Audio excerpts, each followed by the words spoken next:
What's going on, y'all? It's Kilo, and we are back for another episode of the regular podcast on the regular network. It's real.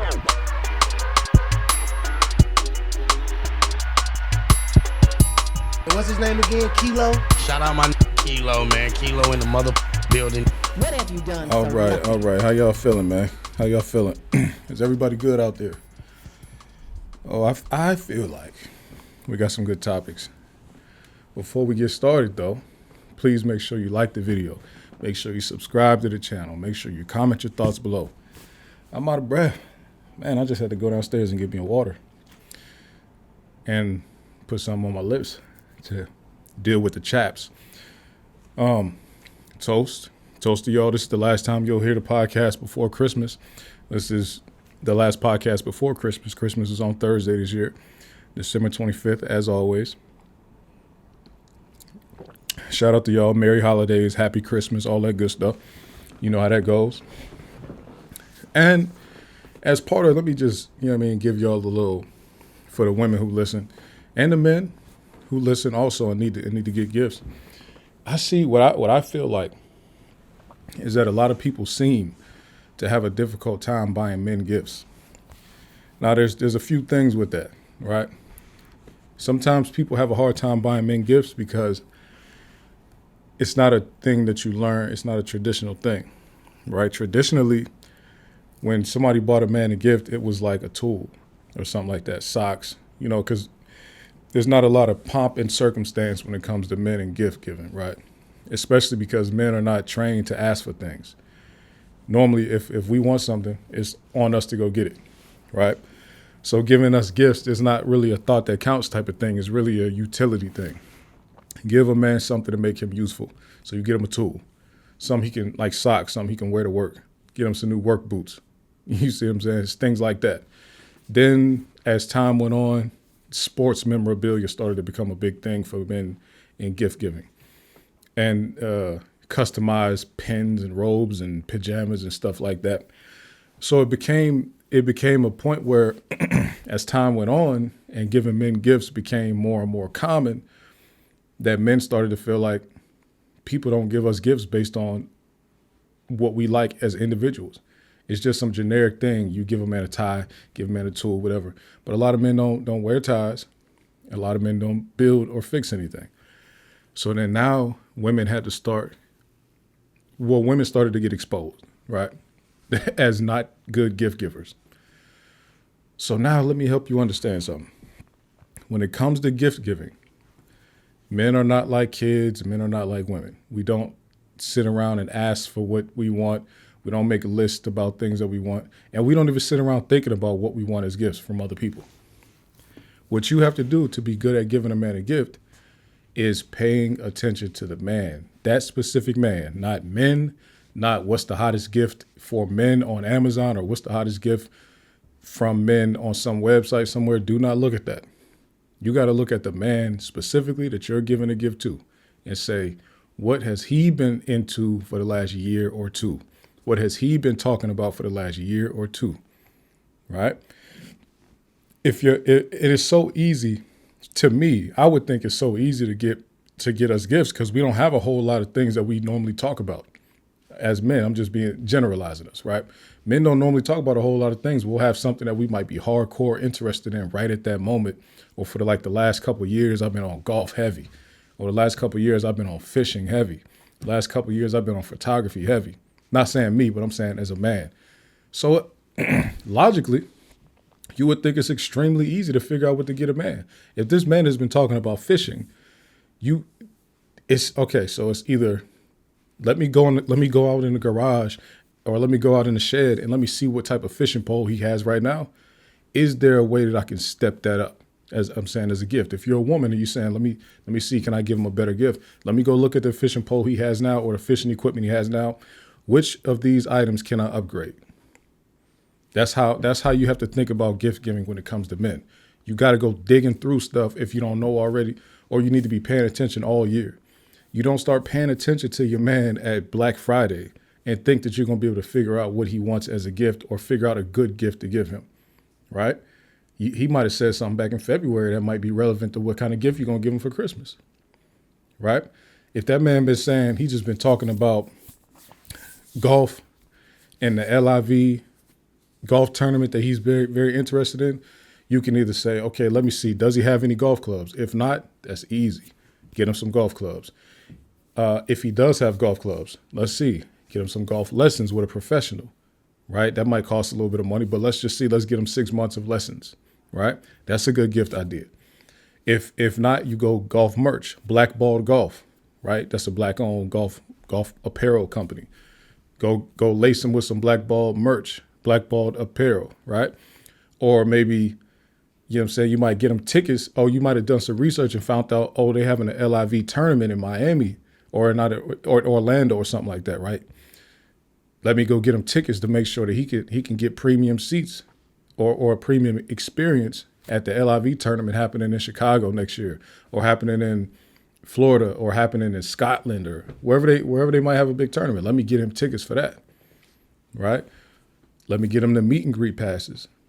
Let me get him a 1-year subscription to Top Golf so he can practice his swing. You see what I'm saying? That's simple. Things like that you got to really, because you find out what that man has been doing, talking about for the last year. I would say year or two. And you say, let me buy a gift in that realm. Also with men, you don't have to buy a bunch of gifts. For us, you get us one good, memorable gift. You can fill it in with little stuff. If you want to do the coffee mug, best dad in the world, all that type of stuff, you can put in somebody's stocking, customized pens, things like that, stationery, stuff like that. You just do that if you want to fill up, make it look good. But you need one good gift to make it so that man is never telling people that you're not really good at gift giving, right? That's all you need. We only need one good gift. It don't got to be expensive. It has to be for us, right? It has to be specific to what we have going on. If I've been talking about, and first thing you got to do is come up with a budget. What's your budget, right? Now, if your budget is $100, if all you have is $100 to spend on your big gift, if your big gift is $100, you got to really put a lot of thought into what you're going to get this man. You see what I'm saying? So I'm just trying to help y'all out. I'm trying to give y'all some game on gift giving to men, grown men, right? Sports stuff, that's very basic, low level, but it's easy depending on how much of a sports fan your man is. How often is he consuming sports? And then you got to know which teams are his favorite at the moment, which players are his favorite at the moment. Because guess what? You might be, your man might be a Lakers fan, he might be a Cowboys fan, and he might be baseball, he might be a Yankees fan, hockey, he might be a Red Wings fan, whatever, right? But he probably been talking to you about Shedeur Sanders for the last 3 years. You get a Shedeur Sanders jersey, easy. Or you find you a Shedeur Sanders Colorado jersey, and now he don't even have to feel bad about wearing Browns around the street while he's a Cowboys fan, right? Deion merch, stuff like that, because he's been talking about this family. He's been talking about Deion and his kids and how people keep hating on Shedeur. That's easy. That's general conversation that your man is probably having with you, that he probably knows you know nothing about football. You don't care about it at all, but that's what he's been talking to you about. You see what I'm saying? He's been talking about Shedeur and his dad and Deion and the other kids, Shiloh, Deion Jr., for the last 2, 3, 4 years. That's an easy gift idea right there, right? As men, we have to pay attention to stuff like that. So we're already in the mindset of knowing every single thing that a woman says to us throughout any year, I have to pay attention to. My gift-giving idea, my gift-giving skill set is really dependent on my ability to listen and be considerate to what this woman is telling me. For decades, centuries, whatever, women haven't really had to be considerate about what men are telling them. They kind of just had to, for a long time, just follow orders. But if I'm just talking about my interest, a lot of women don't feel like they ever really had to get into their man's interest. Only the advanced wives care about their man's interest like that. A lot of girlfriends, y'all need to be up on this too. Y'all need to be doing better jobs at giving gifts out too. And this is how you train yourself to get to that fiance and wife time period. You got to start all this stuff during the girlfriend period, right? You don't think that, I'm not going to do that until I'm a wife. That you're not going to get to the wife spot. The ladies that get wifed are the ones that show that they really care about what their man want, and they're listening to what that man is saying that he's interested in. We're not just going to sit there and say, Okay, I haven't talked to you about this all year, but for Christmas, I want a new lens for my camera. That's not how we don't operate like that. You know what I'm saying? And even the man might want that, but he's not going to tell you that. That's not how we don't operate like that, right? So just keep that in mind, man. And like I said, Merry Holidays and Happy Christmas. I like to flip that. Y'all make sure that y'all really keep this in mind as you go forward. And I can't even help you now because by the time y'all hear this, you might be too late. But definitely keep in mind that you don't wait until you're a wife to get good at gift giving. You start that. Like if it's Christmas time right now, right? If you've been talking to this man for 6 months or more, this is a good time to lay the foundation because at 6 months or more, you expect a good gift from him, right? So 6 months or more, this is where you start to do your little, let me get you something just to let you know that I heard what you said 6 months ago, 5 months ago, 4 months ago. This is the time to do that. You see what I'm saying? And it's not like I said, we are not trained to ask for things. So he's not going to ask you for anything. He's just going to love what you gave him.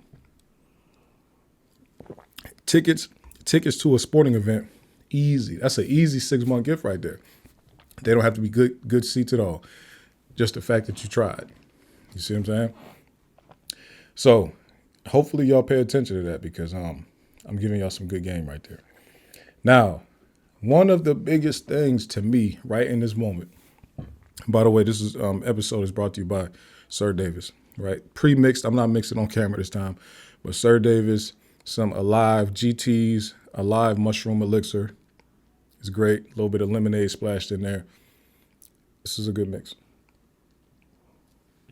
I brought the Cartiers out because we're gonna be talking about Fani Willis, and Fani Willis deserves a Cartier conversation. Okay, so just be prepared for that. That's coming up. Excuse me. Now, one of the biggest stories that I'm highly interested in. So y'all know I've been talking about the pod wars. I've been talking to y'all about the pod wars for years, but I recently did an episode in like July of this year, 2025, where I was talking about when Joe Budden went public and they found out he was making $20 million a year off of his show, right? Off of all of his content. At least 20 million, right? So this is massive, right? Everybody, this just went crazy. He did the New York Times, I think it was New York Times article. It was massive. And I said, Charlamagne, every time one of these guys do something, we have to compare to the other. They put themselves in that competition. It's not my fault, but I'm always going to compare them. And I was waiting. I knew something was coming from Charlamagne. Something had to be coming because they always do this. Right? So now news has come out and Charlamagne himself has just released his deals and things like that through a Forbes article. I'm not even going to give you any type of precursor work. I'm not even going to give hopefully y'all have heard about this by now, but I'm just going to share this and let's read through it because this is massive. This is massive, man. Charlamagne really went crazy. Charlamagne, hold on real quick. Let me fix this visual. Charlamagne went crazy on this one. I'm not even gonna lie, and I salute it, man. I love to see this.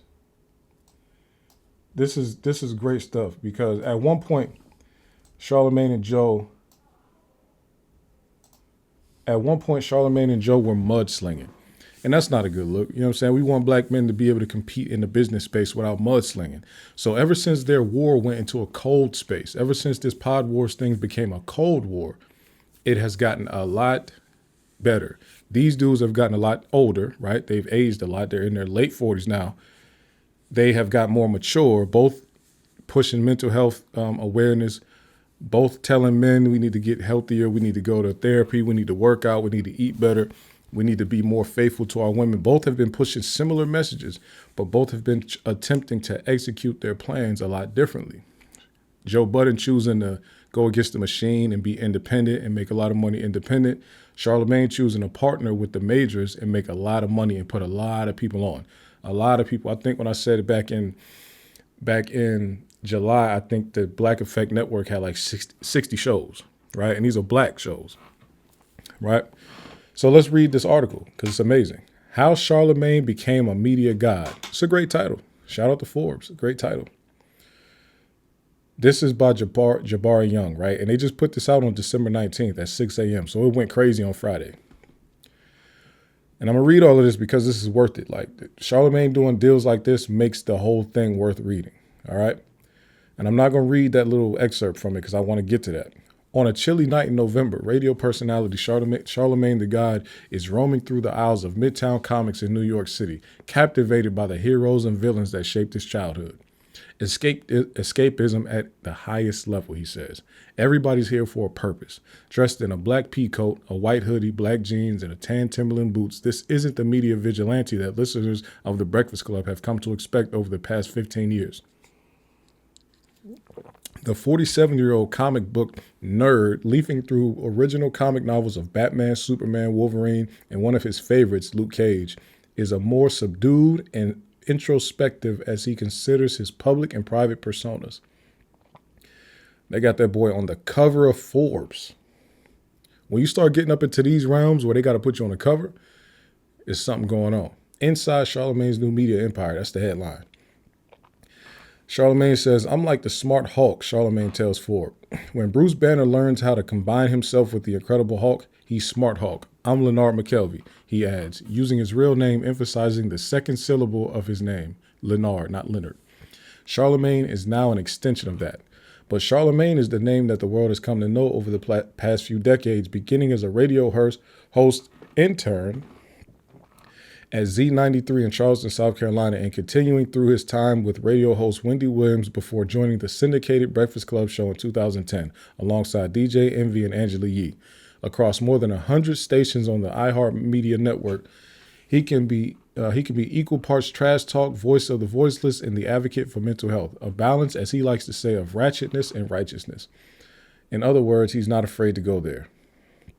Charlamagne has rallied against corporate DEI, calling it well-intentioned but mostly garbage. And among the celebrities who have been named Donkey of the Day on The Breakfast Club are Diddy, con artist, Nicki Minaj, stank and nasty, and Post Malone, not my cup of mayonnaise.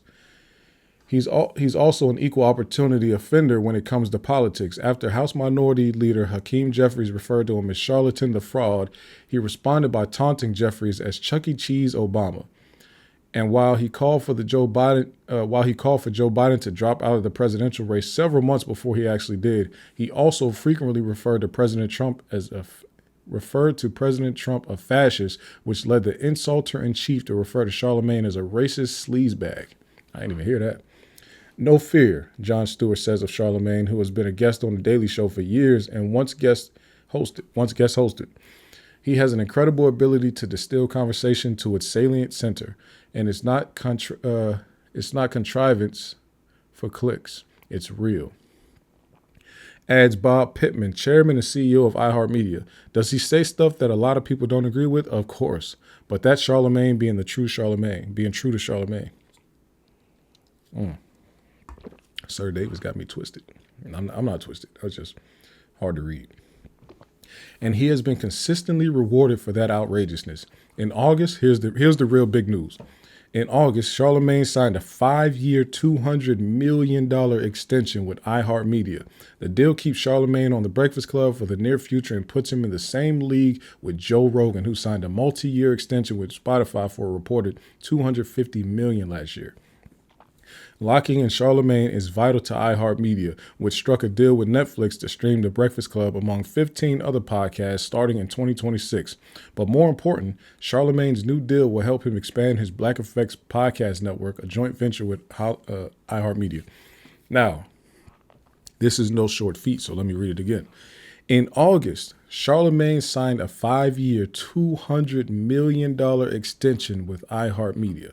5 years, $200 million. We're talking about $40 million a year for 5 years so that Charlamagne can because he don't have anything but black creators on his network. Now it's time to funnel this $200 million deal, $40 million a year, and spread it out amongst his 60 podcasts on his network. Now, I don't know if they'll use that money to say, okay, over time, we'll just pay everybody just a shared piece, or if you get paid based on your output. Or I don't know how they'll split it up, but that money will be distributed amongst all these black creators. So that deal is coming to Black Effect, but you know how Charlamagne get out. He's definitely going to spread the wealth of that. Of course, his company is going to have to take some profit, but like there's nobody, this has never been done before in the black podcast space. There's really not even too many white podcast companies that have gotten deals like this. Just like they said, it put him in a league with Joe Rogan, who's the biggest. Joe Rogan has a $250 million deal.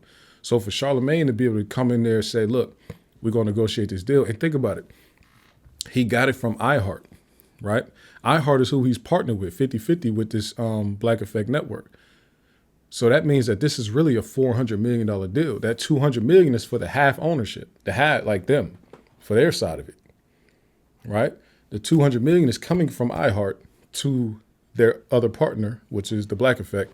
So that's really a deal valued at about $400 million, just the total value of it. But half of it is going over to the Black Effect Network, right? That's crazy. That's a big ass deal. That's probably that's like the biggest deal in podcast history, on top of the fact that Netflix just did a deal with iHeartMedia to put 15 podcasts on Netflix. So most of those shows that's on Charlamagne's network, they're not even going to Netflix. The Breakfast Club is just going to Netflix, right? And then a few other big ones, which I think is amazing. So much so that I want to point out the fact that I did tell everybody that something like this was coming. Back when I did the Pod Wars thing, I mentioned this. You know what I'm saying? And I would say, like, I hate to be the I told you so guy, but I really don't hate to be that guy, because this is what I tell people about this podcast. This podcast is not going to be the most entertaining, but what you're going to come over here for is information and to be ahead of the curve on this information, right? That's my whole point is, we pay so much attention to what's going on, the things that we talk about over here. We're going to let you know something that nobody else is letting you know, and it's going to be factual and based on facts. When I give an opinion, it'll be based on what's going on in the factual landscape. Then my opinion is based on that. So listen to how spot on, like, you don't even know too many people that's going to be this spot on like this. Let me show you. Let me just show you what I do over here. You see what I'm saying? Let me show you what I do over here. Give me a second. Show you. If they decide, just listen to what I said back in July.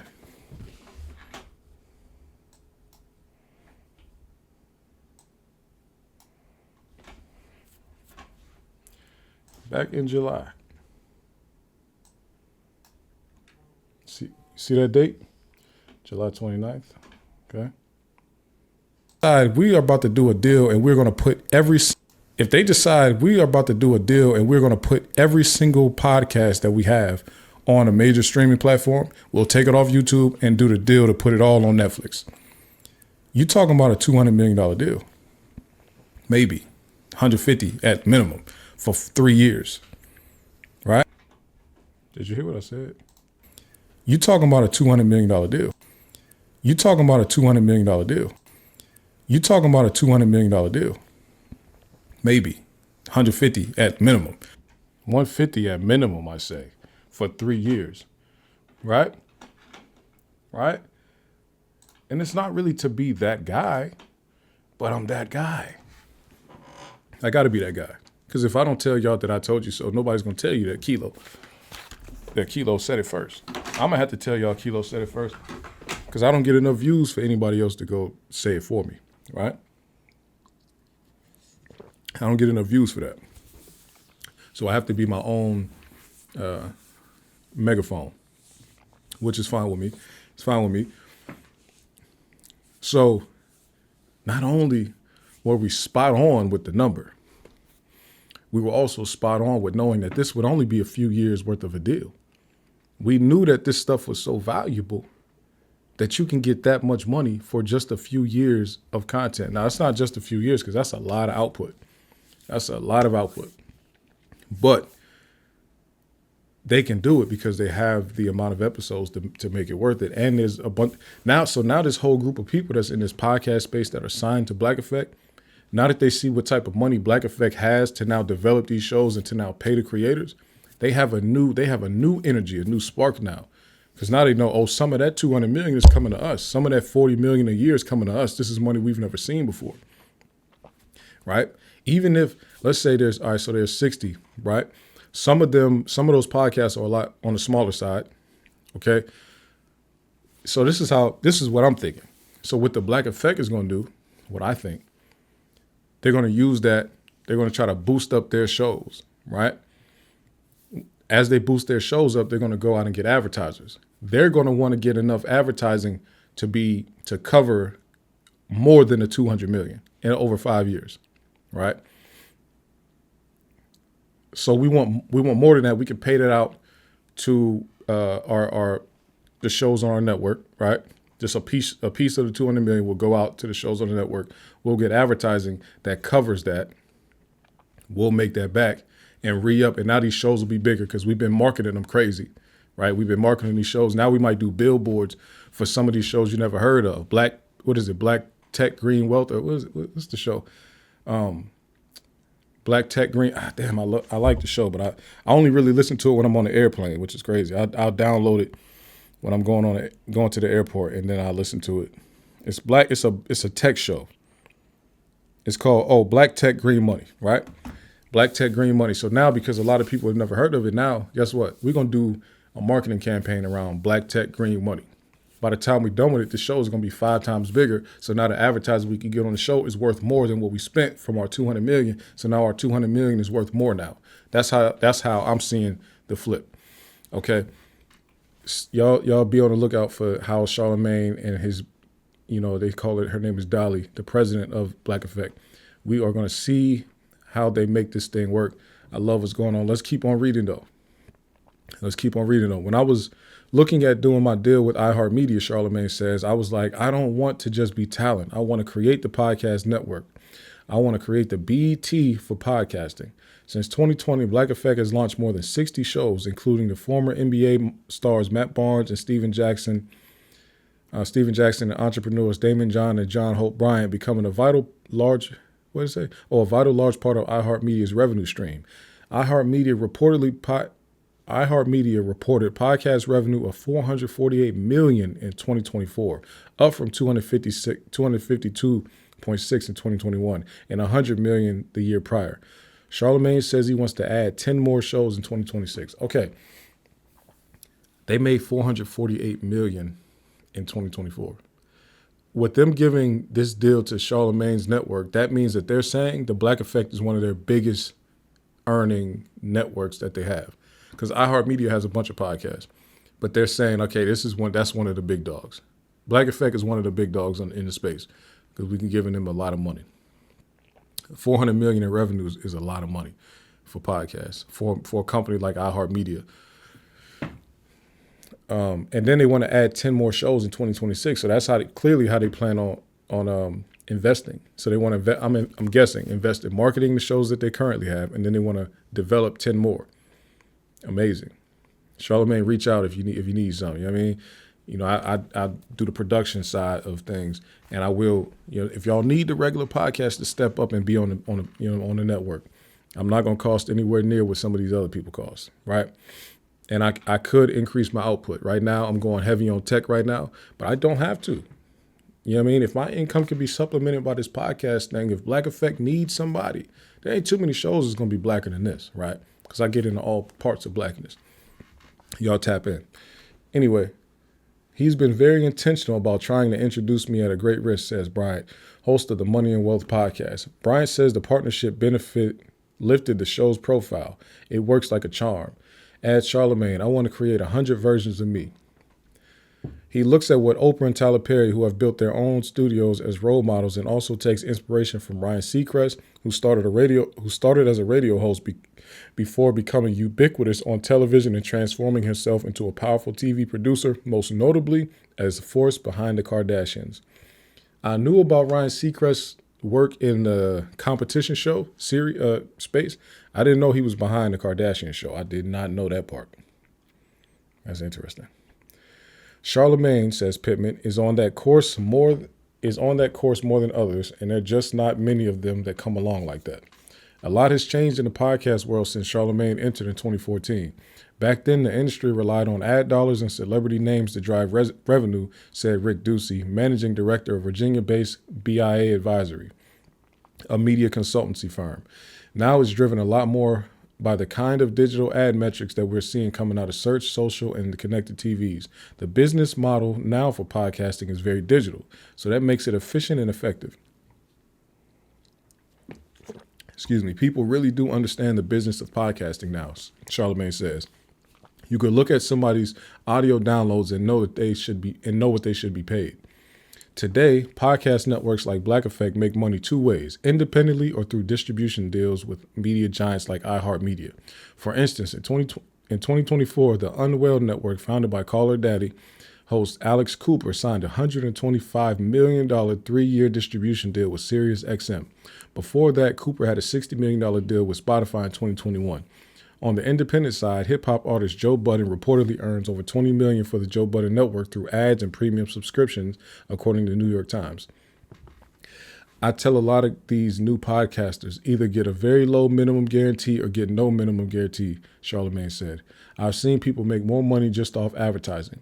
Charlamagne is just working to expand iHeart's audience reach. In June, Black Effect announced a joint venture with the popular music podcast Drink Champs, which has started its own group of shows, which Drink Champs Network has Memphis Bleek's new show on there, which I like, Rock Solid, the Rock Solid podcast. I like that show. That's such a valuable positioning of content on this podcast platform, Doozy says. I like what iHeart's doing, bringing compelling content to podcasting as a platform.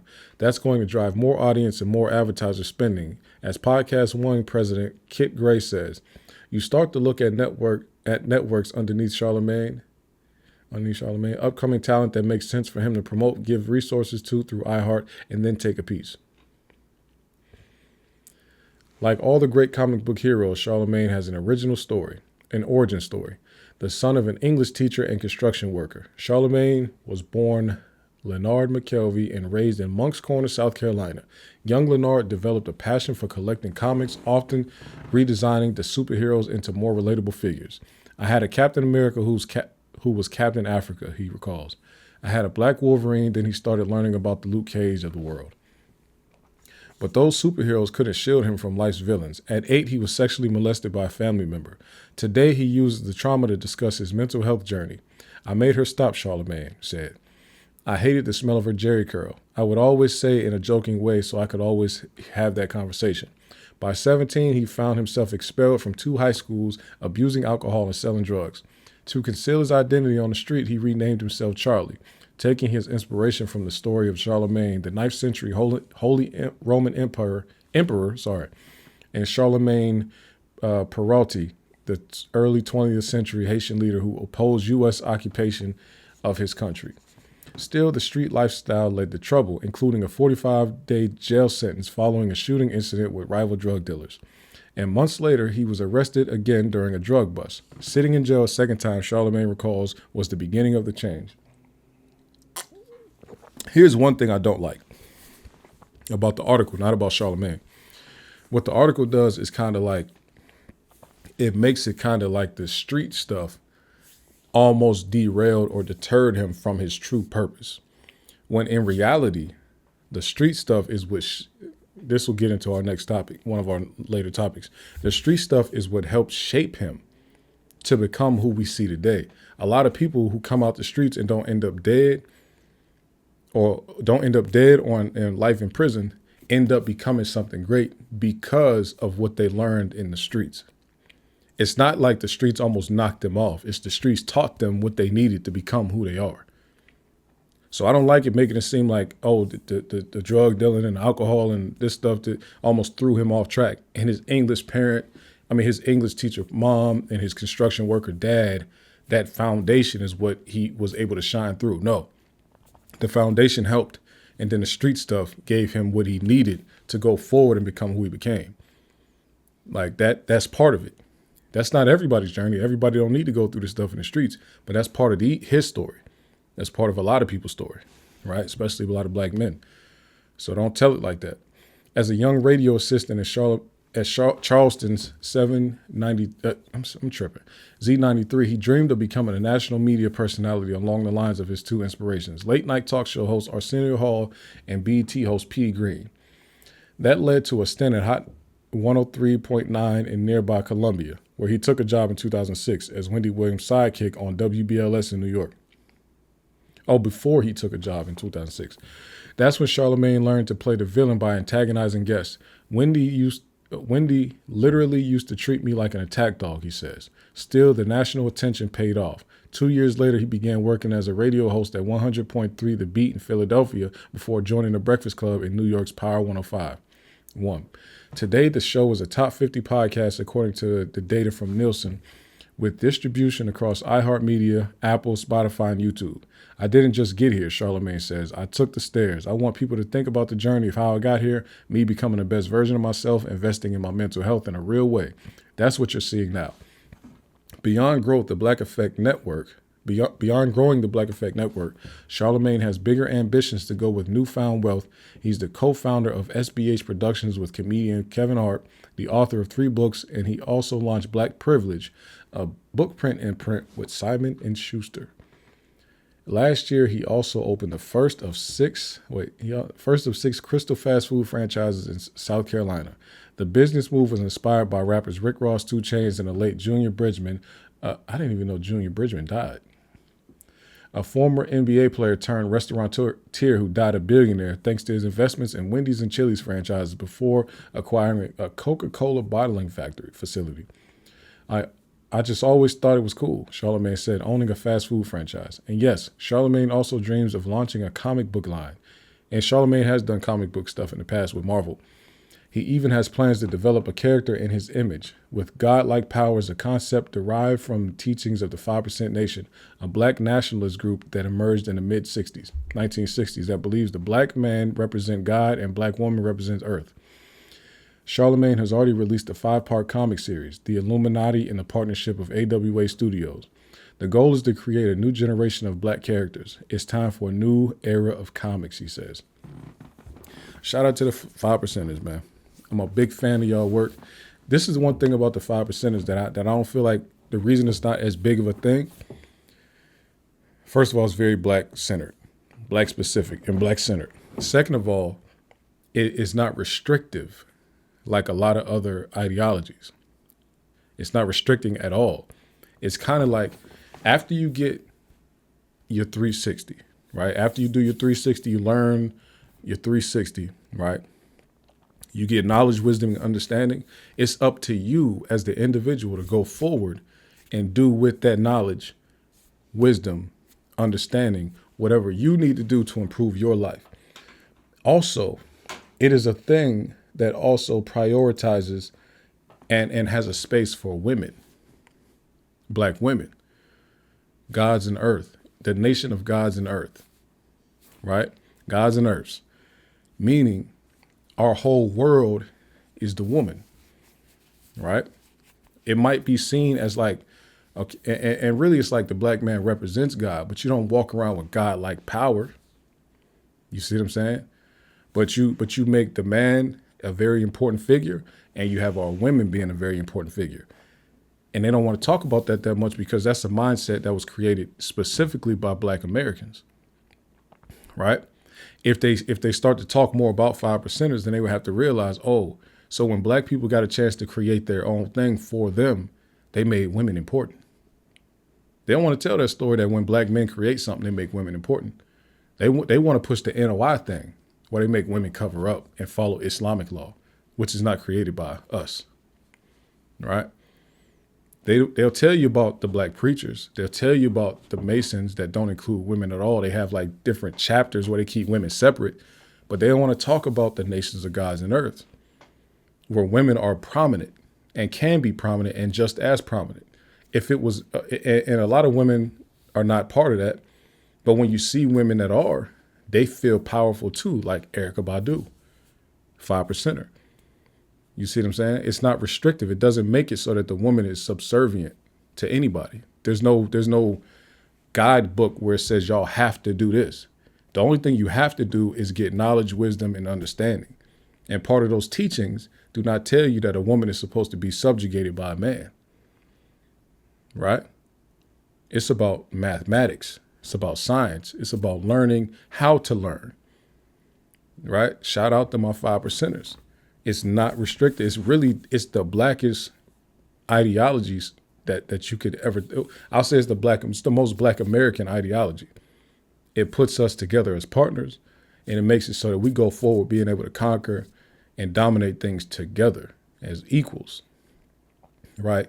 Where your strength, we use your strength and we use my strength and we put them together. We don't need to do the same thing. You see what I'm saying? So it's about application of knowledge. And people like Charlamagne, he put the God right there in his name.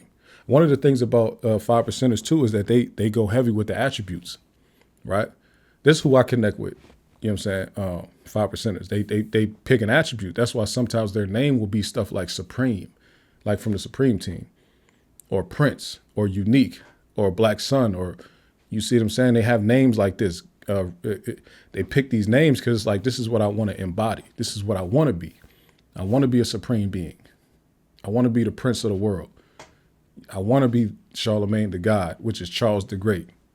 You see what I'm saying? So they pick these attributes and then they do what they can to try to live up to them. Of course, a lot of what you see from that, you see what the most famous 5%ers might be street dudes or people that are in prison and stuff like that, like the Supreme team, whole thing based on 5% ideology. But that was just because they went and did something sideways with it. But the knowledge itself did not point them that direction. They just used their knowledge to go do that. You see what I'm saying? But of all the ideology, like I don't follow one belief system or anything like that, but of all the ones I respect the most, it's the 5% nation, the nations of gods and earths. I love that one. And I respect what they have going on. You see what I'm saying? You get somebody to enlighten you, I suggest you do it as a black man or black woman. You know what I'm saying? Get your enlightenment and go forward. I promise I see great things from them always. Like whatever field that they fall into, they are normally towards the top of it.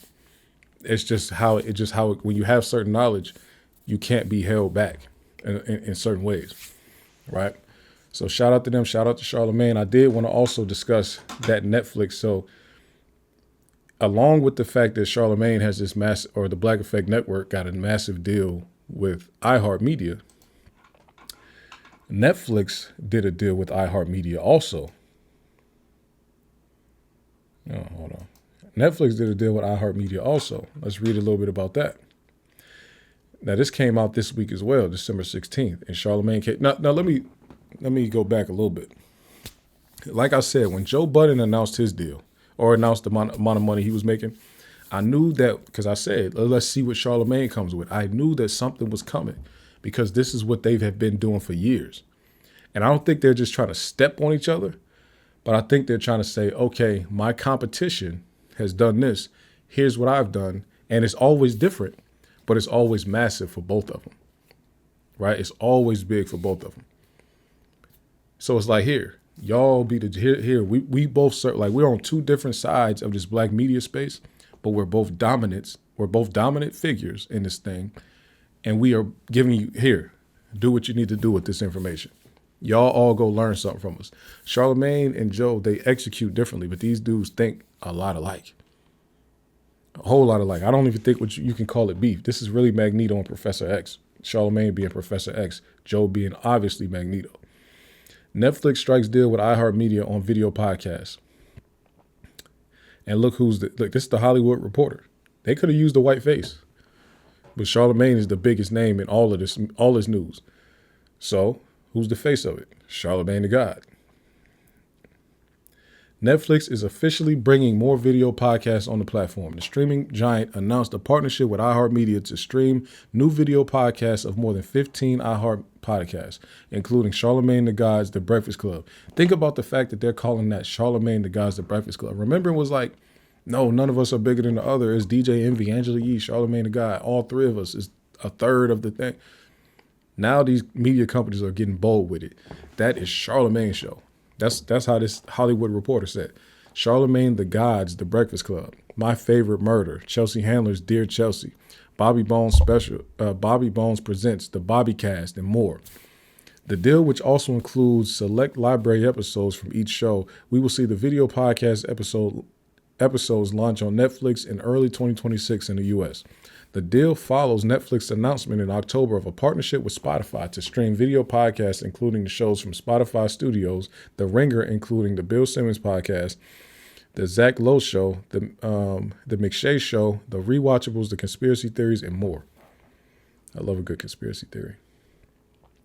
All of this comes as Netflix seeks to compete with its main rival, YouTube, which is the most popular platform for video podcasts. As part of both the iHeartMedia and Spotify deals, new video podcast episodes can no longer appear on YouTube and must remain exclusive to Netflix. iHeartMedia retains all audio rights and distribution for all the shows. Netflix co-CEO Ted Sarandos had floated the idea of bringing video podcasts to the platform in April 2025, citing the popularity of the medium, and have been reaching out to dozens of agents this fall in an attempt to sign more podcasts. Y'all ain't even call me. Y'all see, come on, man. Y'all ain't even call your boy. What y'all doing? Y'all trying to get video podcasts. You ain't even called me? What's wrong with you niggas? The lineup of iHeartMedia shows at launch includes The Breakfast Club right at the top. So y'all know what the biggest is. See, I feel like with them all recognizing, and we about to talk about something real quick, with them recognizing that The Breakfast Club, led by Charlamagne, is the biggest, the one that they put in headlines, the face that they're using for this announcement is at the top. That tells me that Black Effect deal might be undervalued a little bit. As big as it is, it might be undervalued. That show might be bigger to iHeart's revenue of podcasts than they're even telling everybody. If they made $448 million last year, Charlamagne's shows might be a bigger piece of that than they're even letting everybody know. The lineup: The Breakfast Club, Bobby Bones Presents, The Bobbycast, The Favorite Murder, Dear Chelsea, Joe and Jada, great show. This is Important, The Psychology of Your 20s, Behind the Bastards, Stuff They Don't Want You to Know, Stuff You Missed in History Class, Stuff to Blow Your Mind, New Rory and Mal, 3 and Out with John Middlecoff, and Buried Bones. This one is interesting. The New Rory and Mal podcast. That's an interesting one because they started with Joe Budden. Somehow they made their way over to iHeart. And now they are being mentioned in a deal that's packaged up with Charlamagne's The Breakfast Club. How interesting is that? Because that's how I kind of seen when Joe Budden signed Mark Lamont Hill. That's one of Charlamagne's guys. How did Charlamagne not get Mark Lamont Hill on his podcast, on his network? How's that possible? Right? Now, somehow, Charlamagne is packaged up with New Rory and Mal. Also, Tank was one of Joe Budden's guys. They love R&B, so they always talked about R&B. They used to call Tank on the phone to talk about R&B topics on a Joe Budden podcast. They used to call Tank. So the fact that Tank made a podcast and then it went to Black Effect instead of bringing it over to Joe, like there's so much overlap here. I guess when you're at the top, I guess everybody that's a factor in the Black podcast space comes across all of these guys' radars, right? So I guess it's not that crazy, but it's wild to see how these people are intermixing and things like that. Right? It's interesting to me. Audio podcasting has been the fastest growing media over the past 20 years, and now we're thrilled to expand that experience with an exciting new category, video podcasts. Netflix has a leading video-first service, and the partnership perfectly complements our strong audio foundation. Working with Netflix, an important leader in entertainment, gives fans one more way to connect with the personalities they love and open the door to new audiences, including viewers discovering these shows for the first time, said Bob Pittman, CEO of iHeartMedia. With this partnership, we are incredibly excited to offer our members such unmatched variety and to deliver highly entertaining podcast featuring some of the world's most dynamic personalities, said Lauren Smith, Netflix Vice President of Content Licensing and Programming Strategy. Lauren Smith, tap in with me. I'm definitely about to follow you on LinkedIn now that I know your name. Because, I mean, they didn't send you to me. It's kind of wild to me. They didn't send you to me. So shout out to Netflix. Shout out to iHeartMedia. They have a plan to go forward, make big money in podcasting. What's her name? Let me do this live and live in color real quick. Let me go ahead and follow. Let me go connect with Lauren on LinkedIn right now while we're on here. I'm gonna do that just to make sure. There's probably 1 million people with the name Lauren Smith, by the way.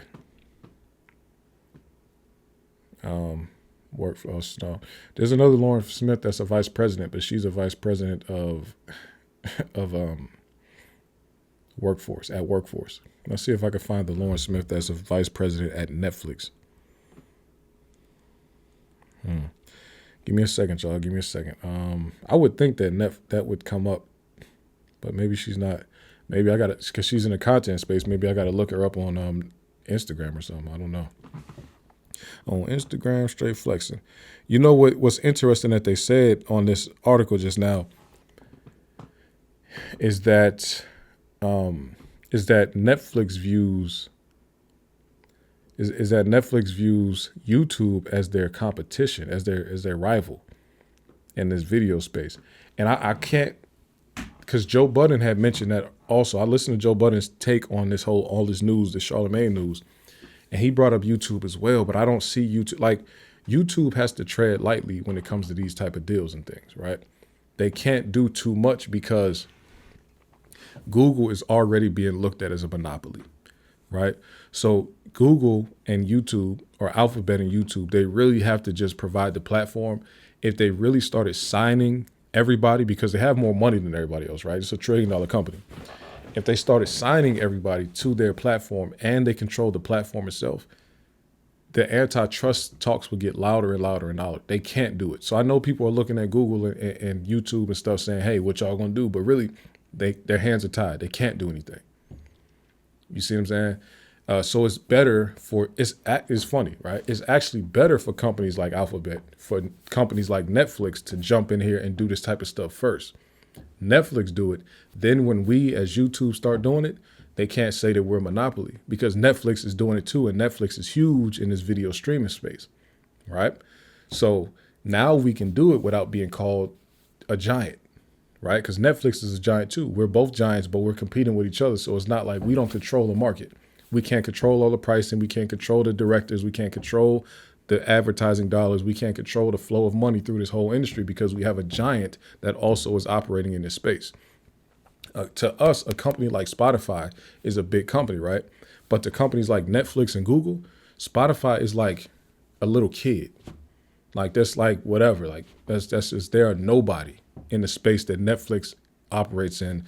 Spotify is a nobody in the space that Google or Alphabet or YouTube is operating in, right? Nobody ever calls Spotify a monopoly. Netflix is having to deal with monopoly talk, right? Google, Alphabet, they have to deal with monopoly talk. So Spotify is nothing. Like, who cares if they get 1 billion podcasts? Like, nobody thinks they're a threat. They signed a bunch of podcasts and nobody listened to them. And now they pretty much don't even sign podcasters anymore, right? Netflix is just a whole different ballgame. Like, people will see those episodes now. So shout out to Charlamagne, shout out to iHeart, shout out to Netflix, even shout out to Joe Budden for even covering a topic like that.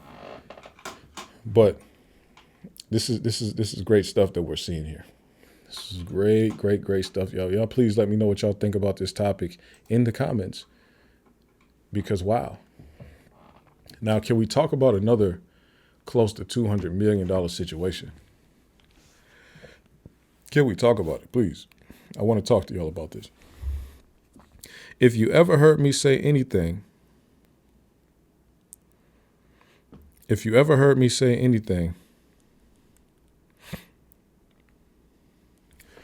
about Taylor Swift, if you ever heard me say anything negatively about Taylor Swift, I take it back. It has just been announced.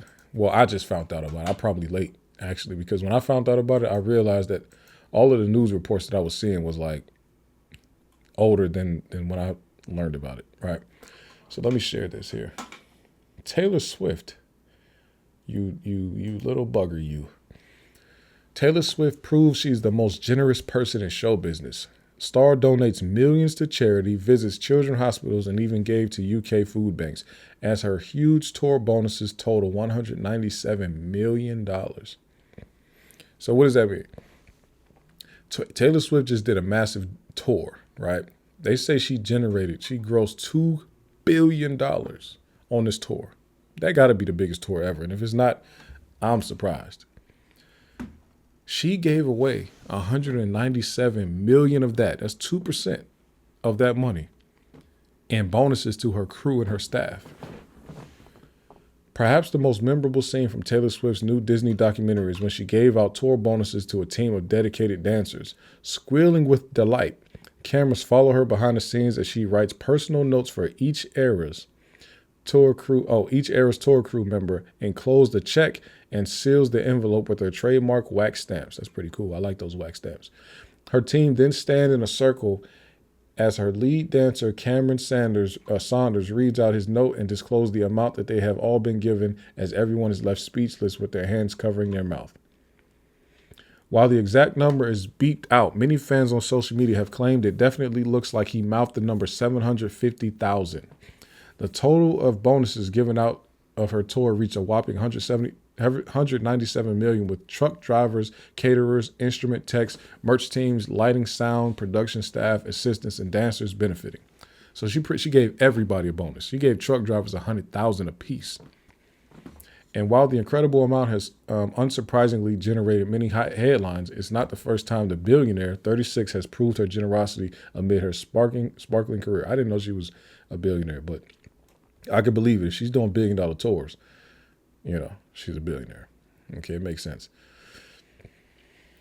Taylor made history after grossing a record $2 billion in ticket sales for her career-spanning 21 months Era Tour. Damn, that shit been going for 21 months, which consisted of 149 shows in 21 countries.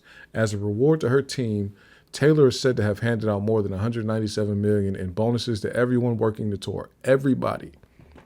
The Lover singer is notably a benevolent boss, and the moment she gives the mammoth bonus to the performers and crews, complete with personal notes, is shown in her Disney documentary. Okay, in a scene from the docuseries, dancer Cam reads aloud the personal note from Taylor. The crew are then all seen covering their faces at hearing the amount, with many breaking down in tears. One dancer reportedly almost passed out when opening his letter. And now fans who have been replaying the moment and watching carefully at what Cam is mouthing claim they think the dancer was given a whopping $750,000. Rumors on X began spreading as people penned, the bleep was so long that that's a six-figure bleep. It looks like he's saying 750,000. So I had posted about this on Facebook, and one of the homies was like, pretty much, did any black people benefit from this, right? I think he was kind of doing a rhetorical question, thinking like, no, this all went to white people. But honestly, her crew is mixed. She has black people on the crew. I seen a lot of black people in the video I saw where they was talking about who, reading their bonuses and reading the letters and all that. So to me, the crew looked like it was about, at least 25% black, which is a nice, for the industry that she's in, for the genre that she's part of, for them to have that type of black representation. That's amazing. So yeah, the dancers, they say, got 750,000 each. That's crazy. Yep, 750,000. Taylor writing a little poem to give her dancers 750K is extremely Taylor Swift coded of her. The sweet angel. Taylor gave, they're just reading, $750,000 bonus is insane. Most industry dancers make $140 a year if they're fully employed year round. Wow. Those who received a bonus included truck drivers, caterers, instrument techs, merch team, lighting, sound, production staff and assistants, carpenters, dancers, band, security, choreographer, pyrotechnics, riggers, hair, makeup, wardrobe, physical therapists, and a video team members. Standing in a circle with her crew, Taylor is seen saying on bonus day to her dancers, everybody has the same message on their card, so I was hoping you could open it together. Wow.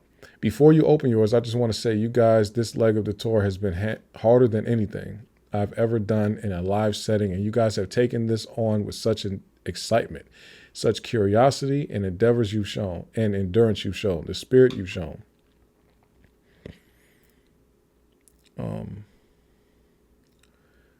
So as you can see, if you see this image right here, if it's big enough for you to see it, there are black people, like the ones reading the card are black. So there's 3 black people right up here. Oh, you can't see my mouse. Okay. There's 3 black people up here. There's one more right here. There's another one right here. So yeah, I would say about 1/4 of her people are black. Amazing. How much you've given to these crowds, you give me every single night. That gives me every single night. The tour has really done well thanks to all our hard work. So if you could kindly read the message. Reading the card aloud, a crew member called Cam reads, "Dearest Cam, we've traveled the world like we set out to do. We've dazzled the crowds, but we miss family too.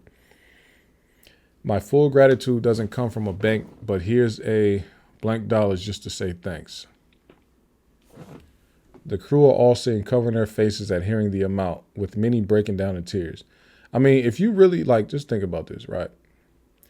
If you've been doing anything on a tour or any type of job for some period of time, they say 21 months, whatever it is, I'm sure because this is one of the biggest tours, their normal compensation is probably higher than what, and it's Taylor Swift. I'm sure their normal compensation is higher than what they would normally make anyway, because tours don't normally last that long. So if you can steadily work for 2 years, you're already getting paid more than you normally get paid, right? 149 shows is a lot though, 21 countries. However, you still are getting paid than what you normally would see, right? So at the end, you ain't expecting nothing but probably a little party, you know what I'm saying? Probably some alcohol, just have fun with your crew, one last good time. And then you get to, even if you did get a bonus, right? You probably thinking like, yeah, everybody, we probably get a little 5-10,000, not little, but probably getting 5-10,000, because anybody would be happy with an extra 5-10,000 after making your normal salary for the last 21 months, right? But to see a number that is 5 times what you normally make in a year, that would blow the socks off of anybody, right? Shout out to Taylor Swift. Anybody who is, and look, this is the thing about me, right? I wouldn't even care if she was doing it for some weird reason. You know what I'm saying? If she was doing it for just the publicity and somebody else was funding it, I wouldn't care, because you never got to share that much money with other people. But the fact that she did it at all is like, I have a new respect for her. I don't care what her motive is, honestly. If any type, like there can't be a motive bad enough to erase the fact that she's really giving this much money to this many people from her crew. And this is a bonus. This is not their pay. This is not their salary. This is extra on top of after that, right? So there is no motive that can mess that up for me. You see what I'm saying? People, that's unreal. So many people talk about where they work a job and they do a good job for a long time, and then the company comes and gives them a pizza party as a celebration, right? This is a long cry from that. And we talk about companies that make way more than $2 billion. So the fact that she would even do something like that, give out that much money, it's unreal to me. Unreal. I've never heard nothing like that before. Giving away 10% of your tour gross, that has never been done before. I'm going to just go, I don't even need to research that. Nobody has ever done a tour and gave 10% away and 10% of the gross away in bonuses. That's unreal. So that means now the bonuses become expenses, right? Because you did it beforehand. Listen, Taylor Swift, you're good in my book. If my haircut wasn't messed up, I would tip my hat to you. You're good in my book. I don't care what they say about you. I don't care. I'm not even gonna repeat the stuff I've heard. I don't care. Do what you. If the type of music you make is making you do stuff like this, keep on doing it. Right? Now, speaking of real niggas, 21 Savage. Taylor Swift and 21 Savage, they got so much in common. Speaking of real niggas, 21 Savage sends out some tweets. And he sent out a lot more too. I don't know why I can't find the tweets that 21 Savage sent out. Only one I can find is the one about Thug and Gunna. Let me see if I can find this shit real quick. Give me 1 second.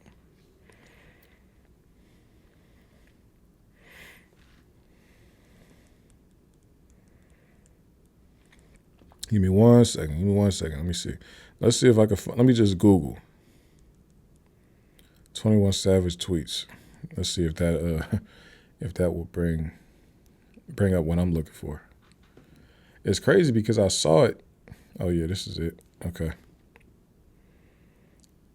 Let me send it to myself real quick, y'all. Give me a second.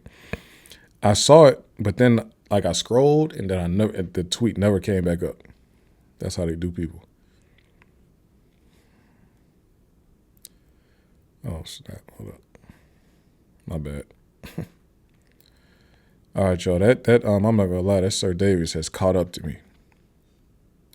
That Sir Davis has for sure caught up to me because in the middle of reading that, and I'll be real, it happened when I was reading the Charlamagne article.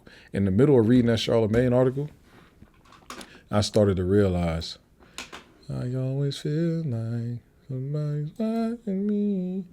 I felt like somebody was watching me, man. You know, right in the middle of reading it, I started saying, "Okay, yeah, it's getting to the point. It's getting to that point.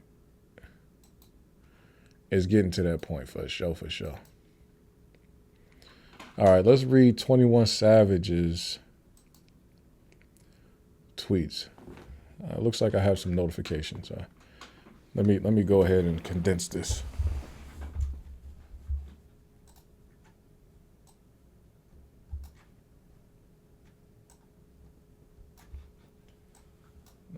Okay. Go ahead and condense that just in case somebody say something crazy. Okay. 21 Savage says, Gunna, Young Thug, y'all niggas fix this shit. Y'all love each other. Nigga, you knew. I cannot stand when grown people don't use punctuation. And y'all know. See, this is what I feel like. Hold up. I feel like they do this on purpose so that they can act like they're not intelligent. But really, like, y'all are smart enough to use punctuation. Just stop doing this. Right? Okay. Y'all niggas fix that shit. Y'all love each other. Nigga, you knew Gunna wasn't no gangster when he told the first time, and we swept it under the rug for you. You know he wasn't trying to leave you hang. Nigga, fuck the streets. We ain't get shit but trauma from that shit. This is like somebody trying to be like, I'm way past that lifestyle. I'm way past that ideology. I think way beyond that now. I'm still going to type and text in ways that I know will relate to people that's not that smart. Like, for what? What would you benefit? You benefit none from typing this way in your 30s. One of his other tweets, which he was trying to talk to Lil Baby, but he typed, that's not Lil Baby's name. He said, Wham, you one of the realest young niggas out this shit. Admit Slime was moving the goalposts and we was standing behind him because we love him, my brother. So this is 21 Savage saying, yo, Lil Baby, you should tell him also, which Lil Baby not going to do that, but he said you should tell him Thug was moving the goalposts and me and you was standing with him because we love him. Pretty much saying Thug pretty much did the same thing as Gunna, but we let him move the goalposts because he said he was lying. Quavo and Offset, y'all niggas tell the world I put y'all on group text and told y'all squash it before it even got far, nigga. If y'all was still together, y'all would be unstoppable. Now, I do agree with that part. He pretty much saying Quavo and Offset. I think Quavo and Offset, though, whatever has happened between them has gone too far because it's supposedly that Lil Baby and Offset have beefed and have been beefing and it got violent. I don't know about if people died or not, but it got violent, right?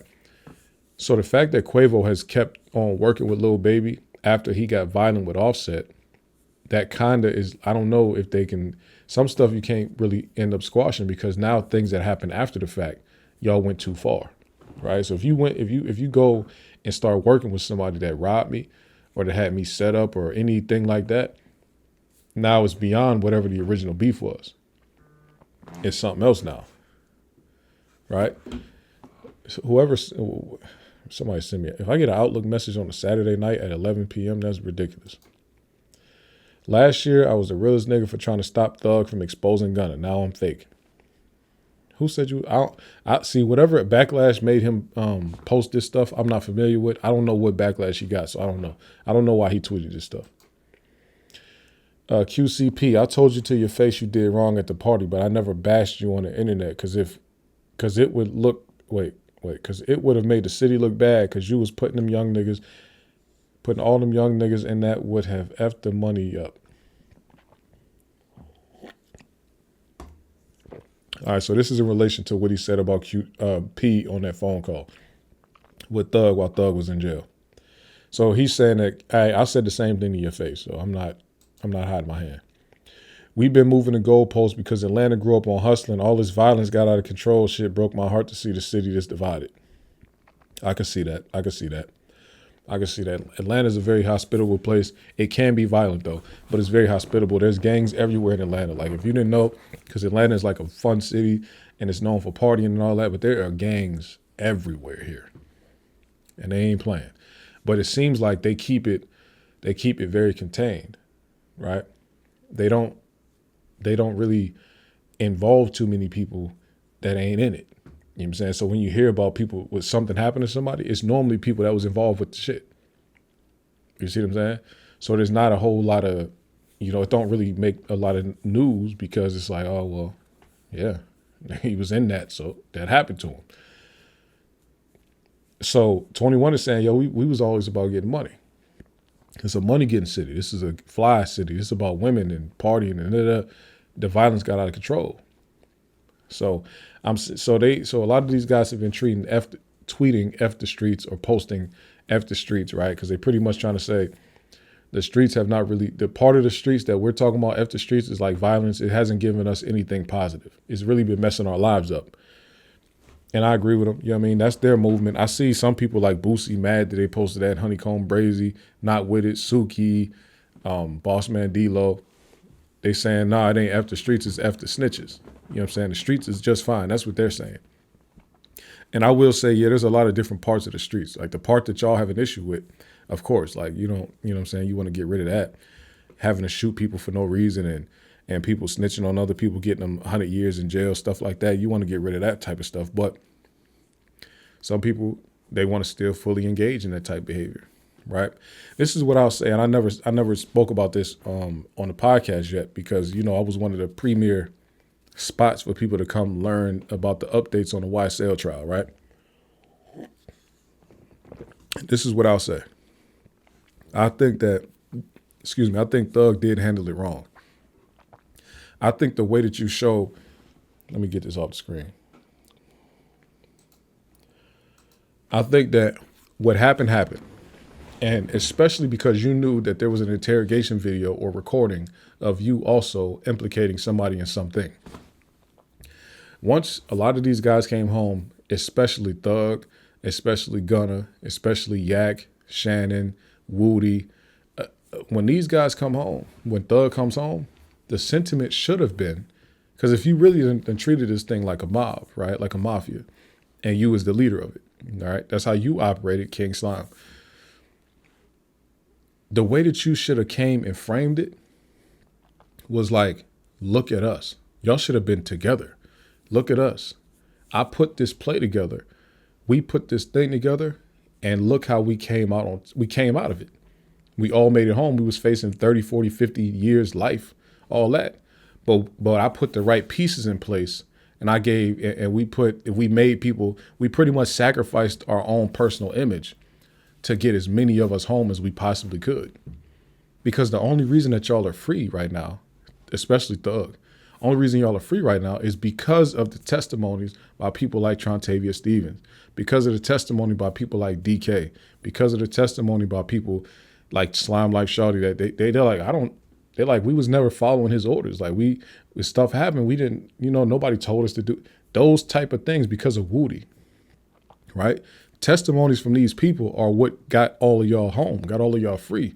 So it could have been said, yeah, and especially because you yourself went into an interrogation room and said something about Pee Wee Roscoe. But according to you, you said it because you, as a young thug, you said it the way you said it because you were trying to get him freed. Even if it sounded bad, you knew that what you were saying was going to help him in the long run, right?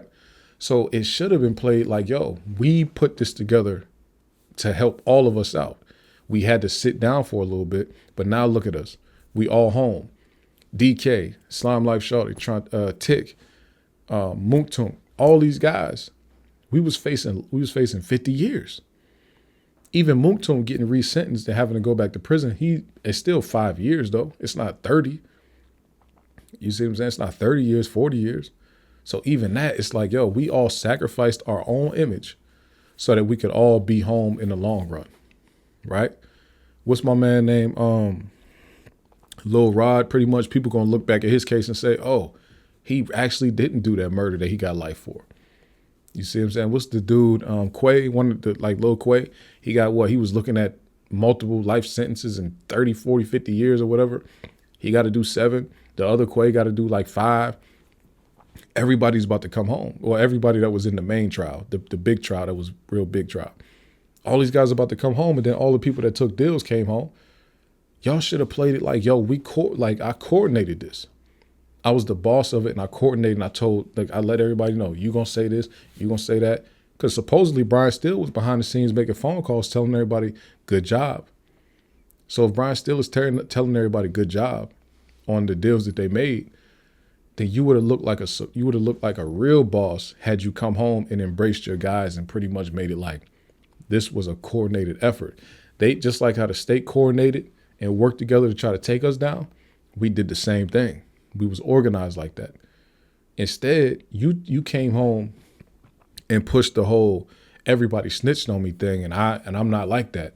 And the whole time you did the same thing they did, right? This is the thing. We didn't know what you did as fans. We didn't know what you did. You knew what you did though, right? So you should have pushed we did the same. We coordinated ourselves just like they coordinated. We coordinated too.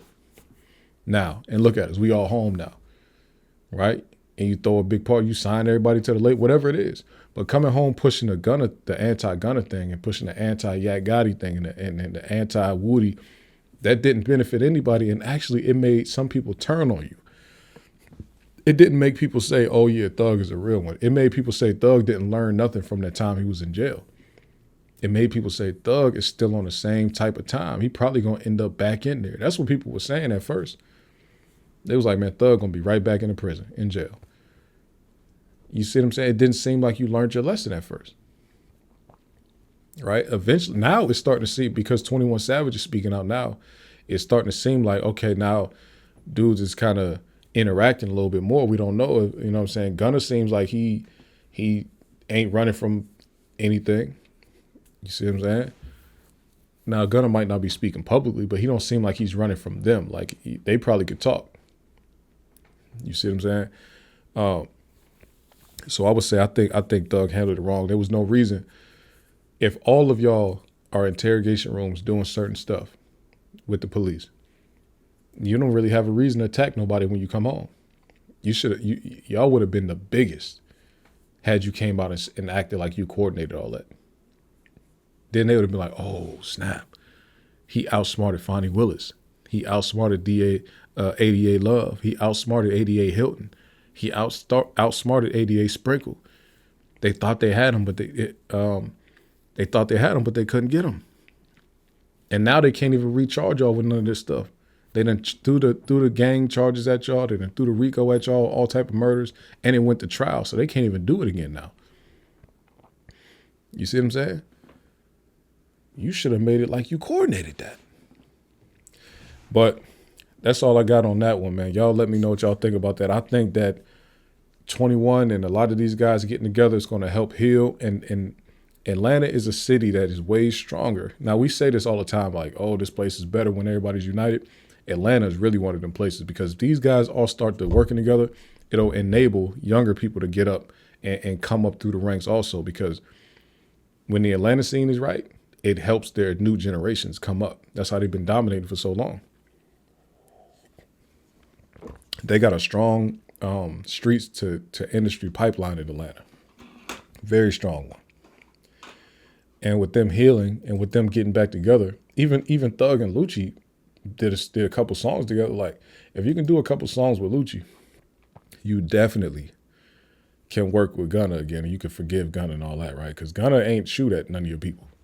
You know what I'm saying? And Gunna ain't the reason you had that case. You see what I'm saying? So, yeah, like Savage said, you knew what he was from the beginning, and you still worked with him. You still pushed it under the rug for him and all that. So please leave that boy alone. That's what 21 Savage is saying. Not only leave him alone, forgive him. Really, it ain't nothing to forgive, honestly. It's nothing to forgive. You did the same thing to Pee Wee Roscoe.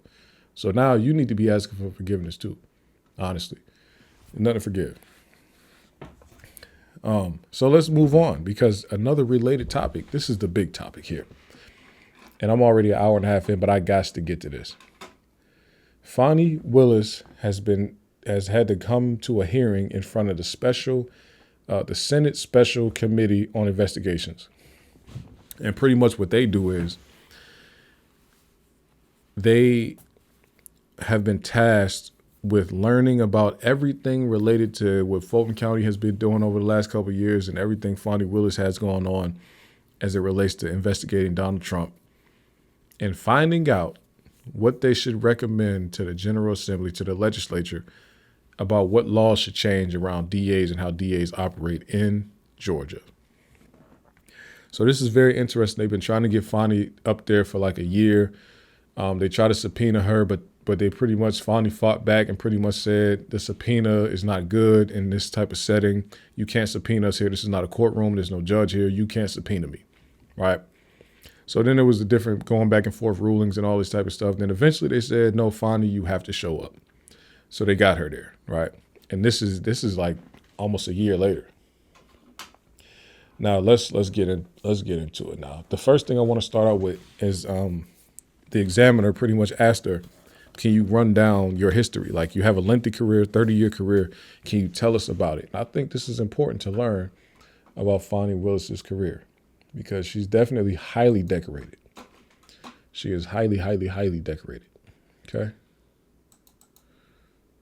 In Fulton County? Well, I went to the best university in the nation, Howard University, matriculated through there in 3.5 years and graduated December of '92, although I walked in May of 1993.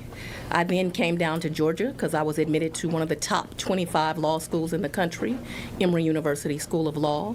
While at Emory University School of Law, for the first time in Emory's history, I won the Frederick Douglass Moot Court Competition, which is a national competition put on by the Black Law Students Association, successfully matriculated through, took the Georgia bar because the Olympics was that year. That was the last year that you could take the bar while still in law school. So during my last semester of law school, I took the bar and passed on the first try. Then became a lawyer. I worked for a small law firm with Alvin Kendall. Alvin Kendall has a great knack for picking talent because at that law firm at the time was myself and the former mayor of Atlanta, Keisha Lance Bottoms, who will be a great candidate for governor of this state and is now running for office. Also Teresa Mann, who is a judge in the city of Atlanta court, and another lawyer by the name of Carl Touchtone.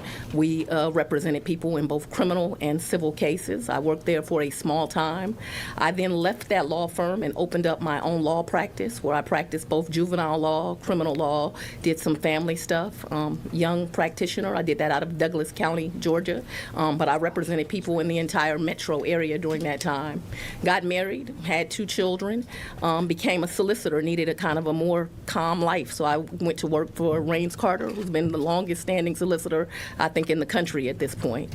Worked for him for some time, applied to become a district attorney, worked there approximately 16 years, tried every type of case you can imagine, but I was really a murder prosecutor. That's what I do best. But also at that time tried the longest case in Georgia's history, which is the Atlanta Public Schools case, a RICO case.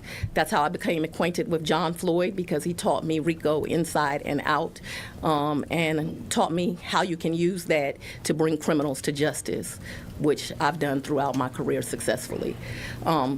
Worked there, then decided to leave to run for office. Ran for judge, came up 49%, I believe, is the percentage of the vote that I won. Actually went to a Republican strategist. He told me, because I went to a runoff, Republicans will not vote for you. And I said, why? I've had a history of representing this state. I've done so successfully. I'm known as a prosecutor. He said, you're black and female. I said, I don't believe that to be true. I don't think that's the state of the nation. Who knew? He was right and I was wrong. I lost that election, but that was God's plan.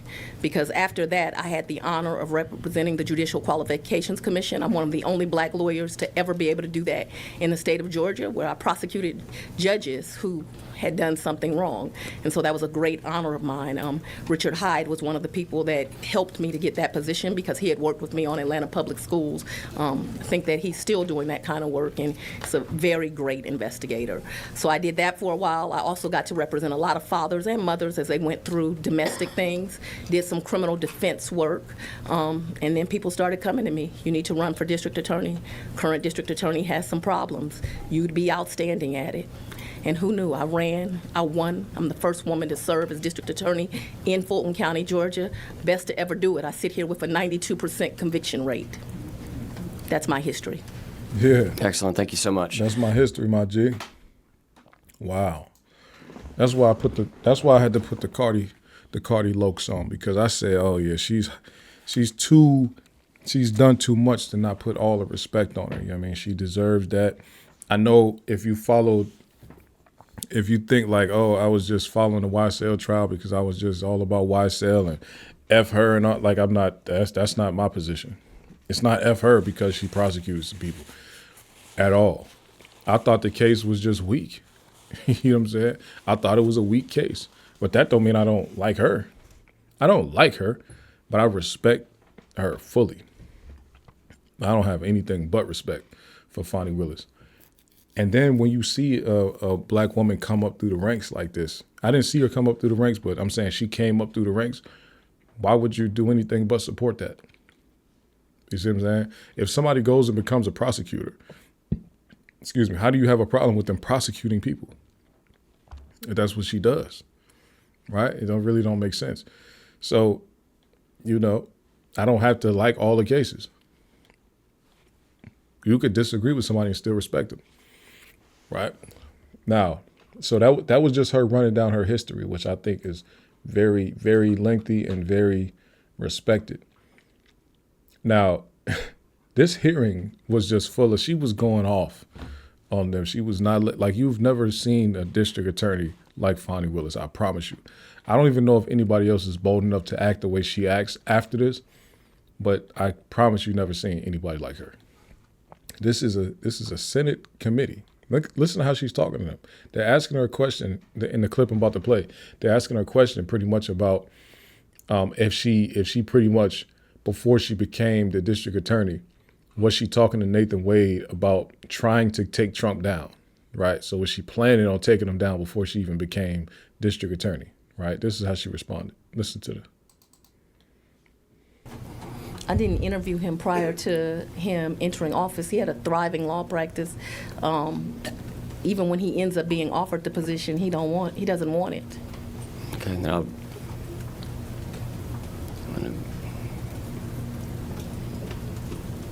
so it's your testimony today that you and Mr. Wade did not have any conversations prior to you taking office relative to an investigation into the 2020 election. Don't answer that. That is a deliberative privilege of what goes on in a district attorney's mind and the process that goes. She wasn't district attorney. She was. Prior to being sworn in, she was district attorney? No, she was not. But you asked. Because I'll return to my question. Prior to you being sworn in as district attorney, is it your testimony today that you did not have any conversation with Mr. Wade about investigating the 2020 election?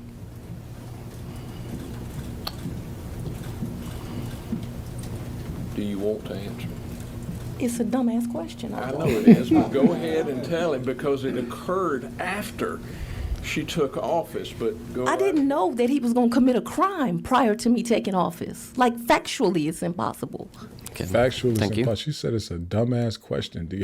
This is what I'm saying about you're not going to see any more district attorneys. Like, she's under oath right here. This, by the way, this is a testimony, under oath testimony. She has to tell the truth. And she said this is a dumbass question.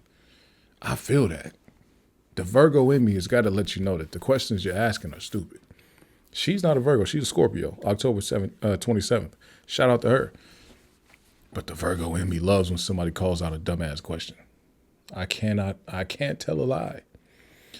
Here was, and so the next clip we're going to get into is her discussing the murder backlog that she inherited from Paul Howard, who was the DA before her, and how she cleared, and listen to how many murders were backed up, and there was pretty much open cases, essentially.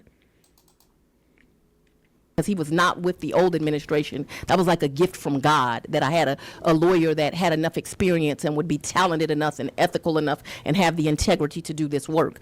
But my primary job was getting the entire office set up. So I immediately do things like set up a murder backlog project. And I put Mike Carlson and Michael Sprinkle in charge of that. We're going to get every family's going to get an answer. They may not like the answer. The answer may be we can't prosecute this, but we're not going to sit with cases. You know, we got to make decisions on these cases. And it took us years to get through that, but we did. And I'm happy to sit here and announce to you every one of those 18,000 cases, a decision got made on to include those 101 police cases I talked about, as well as the 46,100 and I think 36 cases that came in January 1st, 2021 till December 31st of 2024. So while people tell these lies about the DA ain't been working, I want you to find a DA working as hard as me.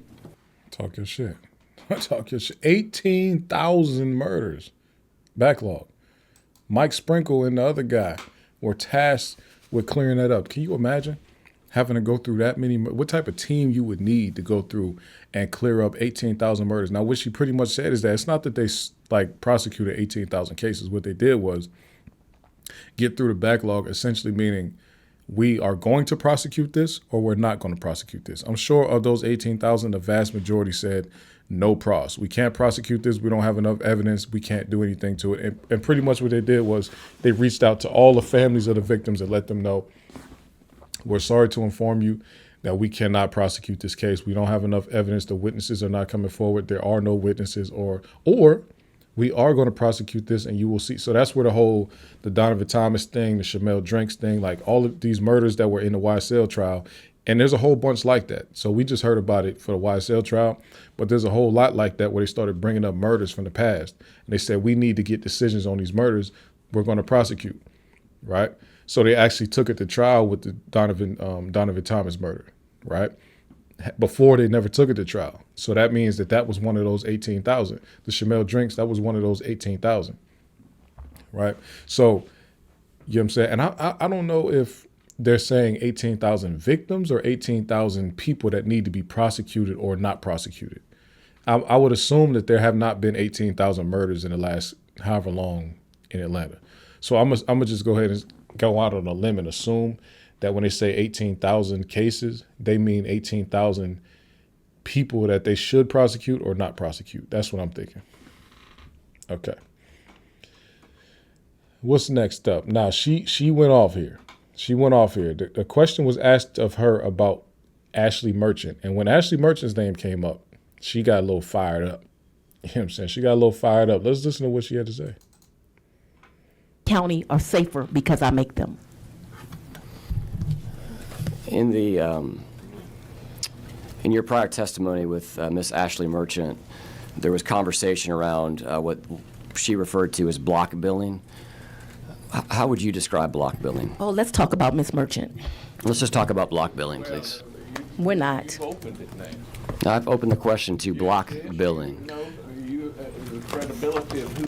By the way, the white man sitting next to her, who's representing her, or helping her, because she's a lawyer, she can represent herself, but helping her out with this, is a former governor in Georgia, super lawyer in his time, real OG. You know how they talk about Brian Steele being an OG? This man right here, super, super, super OG. Big time, but long time. You know what I'm saying? He was like one of the white people that would have been like, I marched with Dr. King. Even though he might not have marched with Dr. King, he's one of those that like stood up for black people back when white people was getting killed for standing up for black people, right? He's the judge that changed, like Georgia's state flag used to be the Confederate flag. This guy sitting next to Fani Willis is the man who changed it because he felt like it was racist against black people. We got too many black people here to have a Confederate flag as our state flag. We need a more inclusive flag that represents everybody in Georgia. The man sitting next to her is the one who changed that. So just to give you an idea of what type of white dude he is, that's him. That's why he's speaking up for Fani. He really defending her. He's not letting anything get past him that could be legally unwell when it comes to Fani Willis. Here you go. Whoever saying it is an issue. Well, then let's just. So I'd like to talk about what this committee did the last time we were here, and for the press, I will have 50 copies of this so each person can get a copy. You all, the last time y'all had a committee meeting, you all purported this lie that I had the honor of meeting Vice President Kamala Harris. The question's Me? about block No, I'm billing, going to Madam answer Dia. this question right now. And when you stated that, You stated that it was me and it was Mayor Dickens. And then you put this exhibit up for the entire world to see. How disingenuous, how lacking of integrity for Ms. Merchant as an attorney to put it up, and for Cowsert, who I noticed is cowardly not here, to have it here. This clearly says, I'm at a Black History Month project.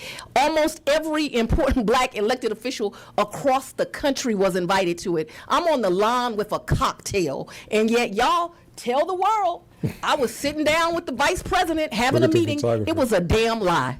And this is the evidence of it. And y'all had the audacity to put it up on a screen as if you were showing something other than the DA was having a cocktail on the lawn. I have never even had the honor of meeting Vice President Kamala Harris. Never. How would you define block billing?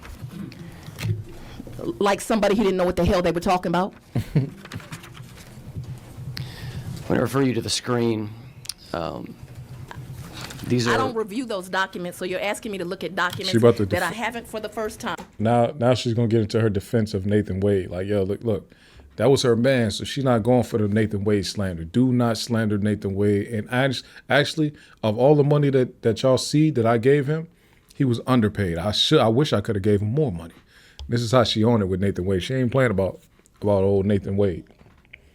What I can tell you is that I I'll give only you time to allowed review the Mr. Wade documents. to bill 160 hours a week, and then Mr. Wade would be That was an accident. She didn't mean. She clarified it later. She didn't. Not 160 hours a week. 160 hours a month. She cleared it up. 160 hours a month is what she meant. Okay. first one in the office making sure that my staff arrived. He corrected their behavior. They thought that 8:30 meant 8:30. He taught them that 8:30 means 7:45. He got there before them. He left after him. He taught them how to do this case, and he was a leader to that team and a public servant. And for that, him, like me, has been threatened thousands of times. You want something to investigate as a legislature? Investigate how many times they've called me the N-word. Why don't you investigate that? Why don't you investigate them writing on my house? Why don't you investigate the fact that my house has been swatted? If you want something to do with your time that makes sense, and you can use all this in your campaign ad, you attacked Fani Willis. What have you done, sir? Nothing. What have you done, sir? Nothing. That's how, remember the end of Willy Wonka and the Chocolate Factory, the original from the 70s, the movie with Gene Wilder, when he said, "I said good day," you know what I'm saying? You lose, you get nothing. That was Fani just now. What have you done, sir? Nothing. Oh, let me get it again. Your campaign ad, you attacked Fani Willis. What have you done, sir? Nothing. What have you done, sir? Nothing. And you can use all this in your campaign ad. You attacked Fani Willis. What have you done, sir? Nothing. Attacked Fani Willis. What have you done, sir? Nothing. Bodied. I'm a battle rap fan, so I got to do nothing but appreciate when somebody serves somebody up like that. You understand what I'm saying? Like, what have you done, sir? Nothing. I need to add that as a drop on the podcast. What have you done, sir? Nothing. I might actually take that and put that part of the intro when they say, "Who was Kilo?" What have you done, sir? Nothing. Like, that's a cold one, man. This is why I put the frames on for her. This lady's cold. I ain't gonna lie to you. Now, you know how they kept. All right, so they keep on getting on Fani about how much money she spent on Nathan Wade, who was considered a special prosecutor, right? Nathan Wade being a special prosecutor, they brought him in to help with the Donald Trump case. They wanted him to prosecute Donald Trump and all of his cohorts when it comes to this election interference case. So they were talking about how much money he was paid and all this good stuff. So what she did was say, okay, I'm going to bring in and show y'all how much money the Attorney General spent on special prosecution. Because why are y'all coming at me about pennies when this man has spent millions? Listen to this one. Listen to how much money the Attorney General has spent on special prosecutors per year. The AG, I would like you to know that in 2020, the Attorney General of this state paid $52,000 in attorney's fees. I've done $52 million in attorney's fees with the top recipient in that year, initials AF. I've taken off their name at $3,593,000. That was for 2020. In 2021, again, in excess of $52 million, with the top one in that year being AD as the initials, $2,673,000. I should note the great Josh Belafonte was one of the recipients that year, and he made $1.3 million in 2021. In 2022, the AG's office spent on special prosecutors $55 million. DS being the top recipient for that year, I think we're outside of $2 the, million, correcting the record here, 200,000. yeah. Josh Belafonte made $911,000. In 2023, the AG's I was office happy to allow spent you to correct the $65 record. million, We're outside the with scope. the top recipient making $5 million initials, yeah. MR, and I'm going to finish. And 2024, the top recipient was MR, and they made $4.6 million. And then let's not leave off 20. If you can't tell why she got low, he cut her mic off. She was going so crazy, he cut her mic. This is a special special committee. This is the Senate right here. They said, nah, you going too crazy. Let me cut your mic, like how Joe Budden used to do Marissa Body to Body on the Joe Budden podcast. Straight cut her mic off, and she kept going. She did not care. All right, we're going to move on to the next question here. Dollars by the AG on special prosecutors, with the top recipient MR making $8,181,421, and y'all are talking to me about pennies. If you couldn't tell, they said in 2025, and 2025 is not even over yet, as she said, the AG spent $80 million on special prosecutors this year. $80 million. She said, don't talk to me about pennies. Stop it. I gave Nathan Wade a couple $100,000. Y'all talking about, and I'm the biggest, and I prosecute more cases than the attorney general in this state. She said she prosecutes more cases in Georgia than anybody, including the attorney general, including federal prosecutors, anybody. Fulton County is prosecuting more cases than everybody else in the state, probably more cases than everybody in the Southeast, honestly. And she said, I spent pennies on special prosecutors, yet the attorney general, who does less than me, has spent $80 million just this year alone, hundreds of millions over the last couple years on special prosecutors. Y'all better shut the hell up. That's what she pretty much is saying. Y'all better shut the hell up forever about special prosecution and spending, because y'all don't know what's going on out here. Right? Now, watch how she get into when they start talking about, you know what I'm saying, this man that's questioning her is running for election. Watch how she body him so nasty. It's just crazy. Due to a part of this TUI process that the governor's referencing. I've testified. I don't recall anything about this, Okay. and I don't see how it's relevant to what your alleged purpose is. Now, your real purpose is to try to get elected, which I would say, Georgia, please, let's elect any lieutenant governor but this one.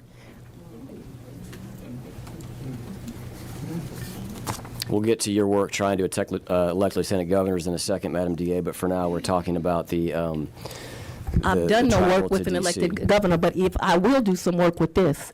I see that Counselor left you alone today. I'm not and going he is running to be Attorney General of this state. Madam DA, and we're he gonna is answer not the question. qualified to be such. By this document where he put up a false document trying to prove that I met with the vice president, that shows you he does not have ethics. But there is somebody running for Attorney General that has been a state prosecutor, a federal prosecutor, a civil rights attorney, and a state's legislature. So if people want to vote for people that are ethical and actually have the experience to do the job, I'd say go donate now to Tanya Miller. Tanya Miller. Okay. Vote for Tanya Miller. Fani used this opportunity to campaign also for her homies. Crazy. Y'all will never see anybody like this again. I'm telling you. We will never see anybody like this again. Now, in more talks about electing friends and helping friends get elected, listen to how she talks about Charlie Bailey. Now, y'all, if you are an avid listener to regular podcast, you've heard me talk about Charlie Bailey because he was running for lieutenant governor in Georgia, but he's a Democrat running against a black man in the primary named Kwanzaa Hall, who was also a Democrat. Fani Willis, Stacey Abrams, and a lot more Democrats in Georgia, decided to endorse Charlie Bailey instead of Kwanzaa Hall, which eventually caused Kwanzaa Hall to go work with Brian Kemp and the Republicans, right? So he felt like the Democrats turned their back on him. I don't understand why they did. I voted for Kwanzaa Hall. I respect what Kwanzaa Hall got going on. I reached out to him, tried to get a conversation with him. He read my message, but he did not respond. But I reached out to him. I think that he has some deep issues with the Democratic Party in Georgia, but he won't speak about it publicly. Hopefully I can get him eventually, but they pretty much switched up on him. Not switched up on him. Clearly they like Charlie Bailey more, right? They have a personal relationship with him. But Fani Willis is about to talk about her personal relationship with Charlie Bailey. Check this one out. It varies, Governor. It says 2/1/2018, which would have been long before I was there, but then it says last annual registration year 2022. So I'm not sure at what point Mr. DeSantis did this. I'm not sure it tells what it purports to tell, but it's on the screen. Well, he's a registered agent. Anybody can be a registered agent, not be. Well, the secretary as well is what I was asking about, which is the role of an officer. The officer information is noted there at the bottom. Did you say you were a supporter of Mr. Bailey when he ran for Attorney General? I said that Mr. Bailey was a friend. I think that was a cute little question you asked. But what I said was that he was a good friend. He used to be an assistant district attorney that reported to me when he was a younger lawyer. I was his supervisor. If you know Attorney Bailey, he's a white male, probably around 40 years old now. And I just adore him and his family. So you don't recall if you supported him for Attorney General? I would support Mr. Bailey in anything he does. He has great integrity. Anything he wants to do, I'm here to support him. So you did support him when he ran for Attorney General? I did. I'm trying to get to the core of the question here. And tell me how we're investigating now because of this. If that's not beyond the scope, who you... Well, we know that Mr. Bailey there was a finding of conflict in this case, specifically relative to Mr. Bailey. I'm sure that part of that may have been to the campaign contributions that were made on behalf of the DA to Mr. Bailey, which is now on the screen. There was a fundraiser, I believe, that was the acute conflict that the judge recognized, and so that's what we're getting into. This is directly applicable to this case. I don't find it relevant. But he's a friend, and I gave him some money when he was running. And he used to work for me. And I'm asking people to give Tanya Miller for Georgia some money so we can get a good attorney general in here. Not a corrupt one that puts false things on screens. So Mr. Jones was a candidate for lieutenant governor, is that correct? It should be noted at the time of that ruling, which I still find to be ridiculous. Mr. Bailey was not running against Mr. Jones. He was running against Kwanzaa, and I can't remember his name. It was a Democratic race. But the ruling was found. I take exception with many of that judge's actions, but, I'll leave that for another day. At the time of the fundraiser that you did, it was in a primary, and you knew that whoever That's a great point. It was a primary. It was not a general. He was not running against Burt Jones. That was a fabrication of facts. He was running against Kwanzaa Hall. His name just came to me. You get older and you forget things, but he was running against Kwanzaa Hall, and I did a fundraiser for him. That is absolutely correct, and he need to give me some money back, $2,500. I needed a contribution. Mr. Jones moved to have you disqualified from the investigation based on your fundraiser. Is that correct? Yep, and that's something else that I'd like y'all to take up as a legislative body. I think that when judges rule. She said, I gave him $2,500. I need that back as a contribution. Yeah. Nah, listen, man. Fani's going crazy. The fact that she couldn't even she couldn't even remember Kwanzaa Hall's full name at first. I was like, yo, what's up with why don't they support Kwanzaa over Charlie?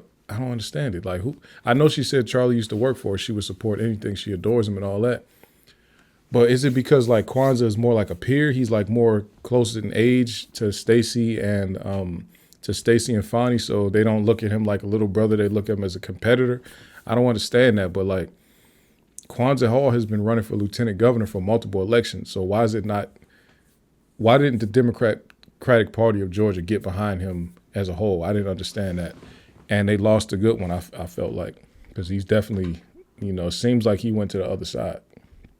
It's tough. So now we have somebody who's going to question Fani that's actually on Fani's side. So this is how Harold Jones, and I talked about Harold Jones on here before. I follow him. He followed me back. Tried to get him on the podcast, but he did not respond to me. But he read the message, but he didn't respond. Harold Jones is this minority leader of this whole hearing, right? So he's going to ask Fani some questions that kind of help her explain her points a little bit more. But this is how he started out talking about HBCUs. Listen. And that actually be pretty brief. Hopefully we're near the end here. Madam DA, nice seeing you. Good afternoon. Good afternoon to you too. I do have one quick disagreement point with you. As a fellow person from the MEAC, we all know that South Carolina State University is actually the university. There always has to be a number 2. They did win the championship. Absolutely. Okay, so that's Harold Jones. Like, if you didn't know Harold, and honestly, it's funny because Harold Jones got to, have a little bit of fun. But if y'all normally watch these hearings, Harold Jones is very serious.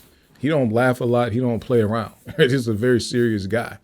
Like I said, I tried to get him on, but his legal mind, this dude got a legal mind. He was one of the ones that said, he was talking about how why he felt like Ashley Merchant's, the way he cross-examined, I call it a cross-examination because of the way he came at her. The way he essentially cross-examined Ashley Merchant when she was at this hearing, she didn't stand a chance. So he pretty much gave us the heads up why her case would fall apart against Fani to get Fani disqualified, right? Because he talked about it. He said, yeah, it looks like this, but it's not this, right? So Harold Jones is a legal mind. He's a lawyer too, super lawyer. And he went and became a state Senate guy. And he's from a rural area in Georgia also. I just can't remember the area, but he's a legal brain, like a brain. You understand what I'm saying? So if y'all not familiar with him, go look him up. He's one of these guys. He gave Fani a chance to explain this White House trip that they pretty much said she took, and she used government money to fund this trip. But check this out. Was the first woman DA, and so I took extra precautions because I understand what that means. Absolutely. And you also want, I think, kind of clarify on this White House trip where you're saying you were actually on the lawn. I didn't know if you want to I was not at the White House, right. And so that has been a lie that has been purported by members of this committee. That what happened is, I know we don't like to talk about Black history, right? We want to get rid of Black history museums. We want to get rid of, and I want to say this, we want to get rid of free admissions to parks on Juneteenth and on Martin Luther King's birthday. But I'll let you know something. I appreciate our president because he made free admissions to parks on my birthday. So I do appreciate that. Hopefully King Petty don't get rid of that day. But right now you can get into a federal park on my birthday for free. Now, with that being said, that was a party celebrating Black History Month. And I was so excited to get the invitation. And leaders from all across the country literally came to not the White House, because I never went to the White House on that trip, and I think I was there like 24 hours. It was at the vice president's house, but not actually at her house. It was in a tent on the lawn. Quite frankly, while we were there, I never got a chance even to meet the vice president, which was disappointing. I thought, you have all these people from all over the country there. You would like kind of do an assembly line and sign and, everybody take a picture, but that did not even occur. She did come on the stage at one point with her Secret Service all around her. I don't know what was going on, but Secret Service was all around her. But it was still a very valuable trip because I got to meet leaders from all over the country that were trying to service their communities. And so I was honored that I was thought to be a leader worthy of having an invitation to that event.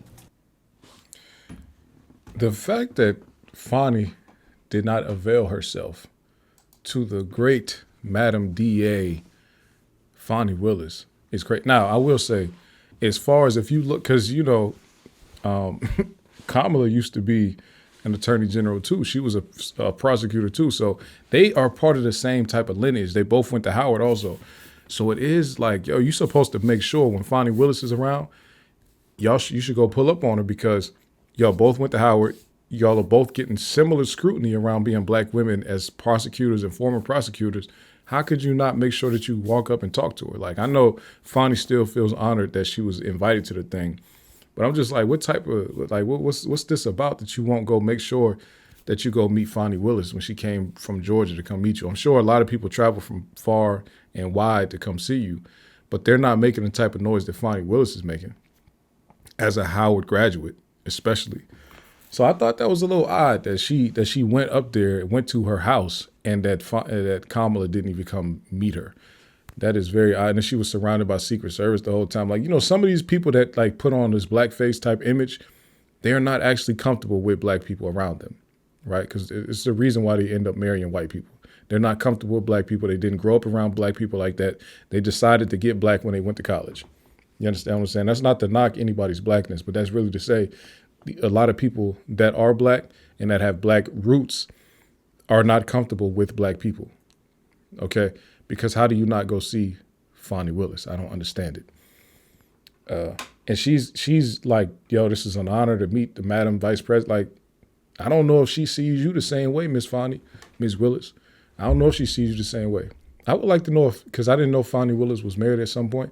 I wonder if Willis is her maiden name or if that's her married name. I wonder that. Now, let's just listen. This is just one where they're talking about, like, we shouldn't all be paid the same. I do more work than y'all. I have more cases than y'all. Y'all shouldn't be paid like me.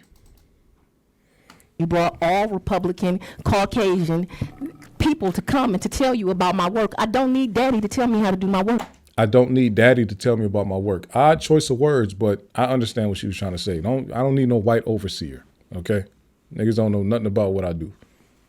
I know how to do my work. Yeah, I don't recall any of the DAs that came commenting on your case at all or your work at all. It was more so trying to get a broad swath of the state, somewhere from. But it would be like me telling you how to run a DA's office in a rural community. I don't know. The challenge for us, Madam DA, is we have to write laws that do give respect and deference to the reality that there are larger jurisdictions like yours, and there are smaller ones, and there are a lot of DAs around the state that have to follow the same law. Well, that brings us to another law. When you all are trying to decide the salaries of district attorneys, you surely should not compare those that have my volume of work to those that have smaller jurisdictions of work. Now, I know it brings ire to some, that is the Democratic DAs that keep most of this state safe, but the reality is they run the largest jurisdictions. They happen to, in most cases, be minority, and they deserve to make more money. Mr. Chairman, may I?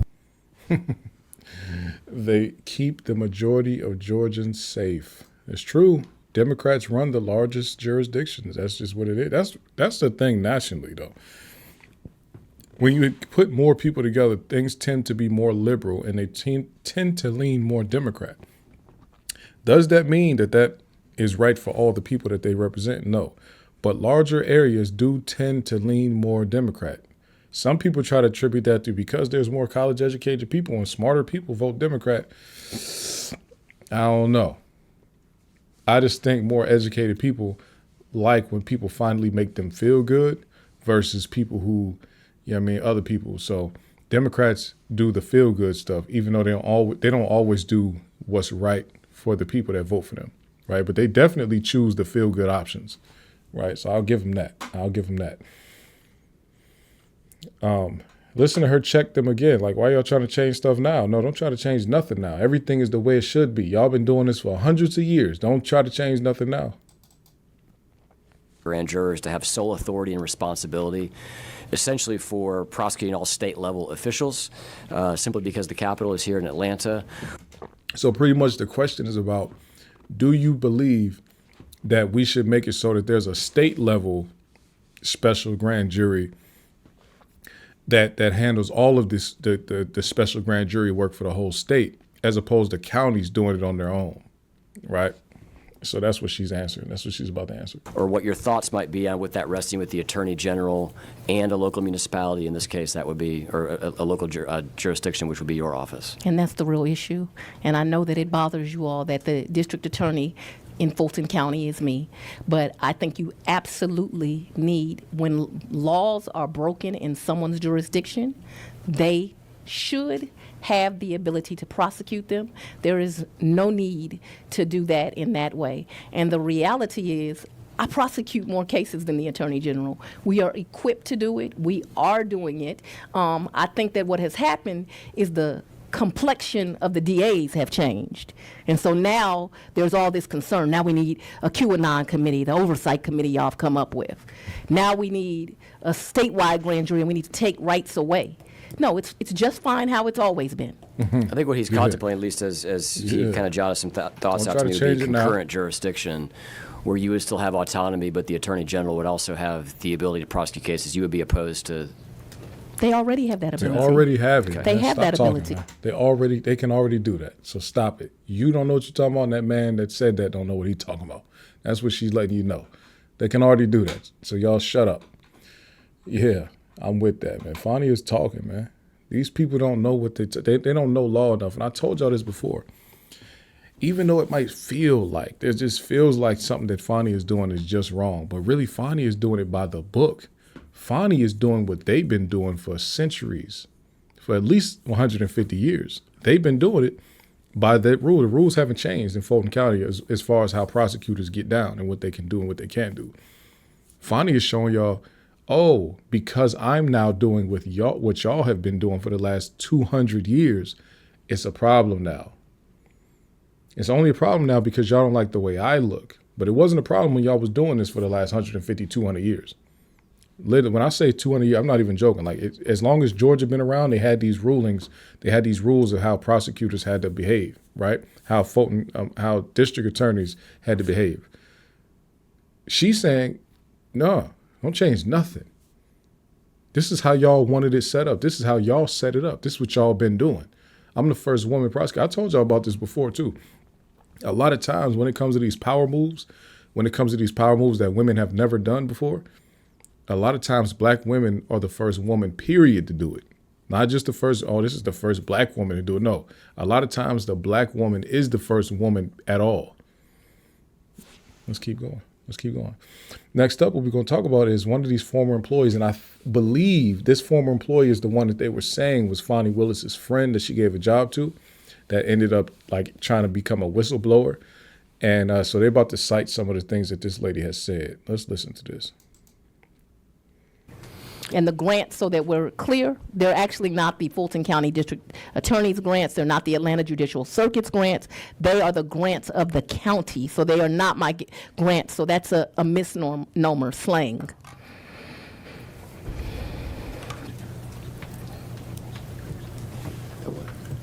Another thing that she revealed that I wasn't aware of, right? She said, even though I'm called the Fulton, because she just used that term again, misnomer. She said that even though I'm called the Fulton County District Attorney, I'm actually a state elected official. Fulton County District Attorney is a misnomer. I'm really the representative of the Atlanta Judicial Circuit. I represent the Atlanta Judicial Circuit. I'm a state elected official of this circuit. So they just call me the Fulton County DA, but that's not really what I am. I'm over this district. So I thought that was interesting because I never realized that. I didn't know that. You know what I'm saying? So let's get back into it.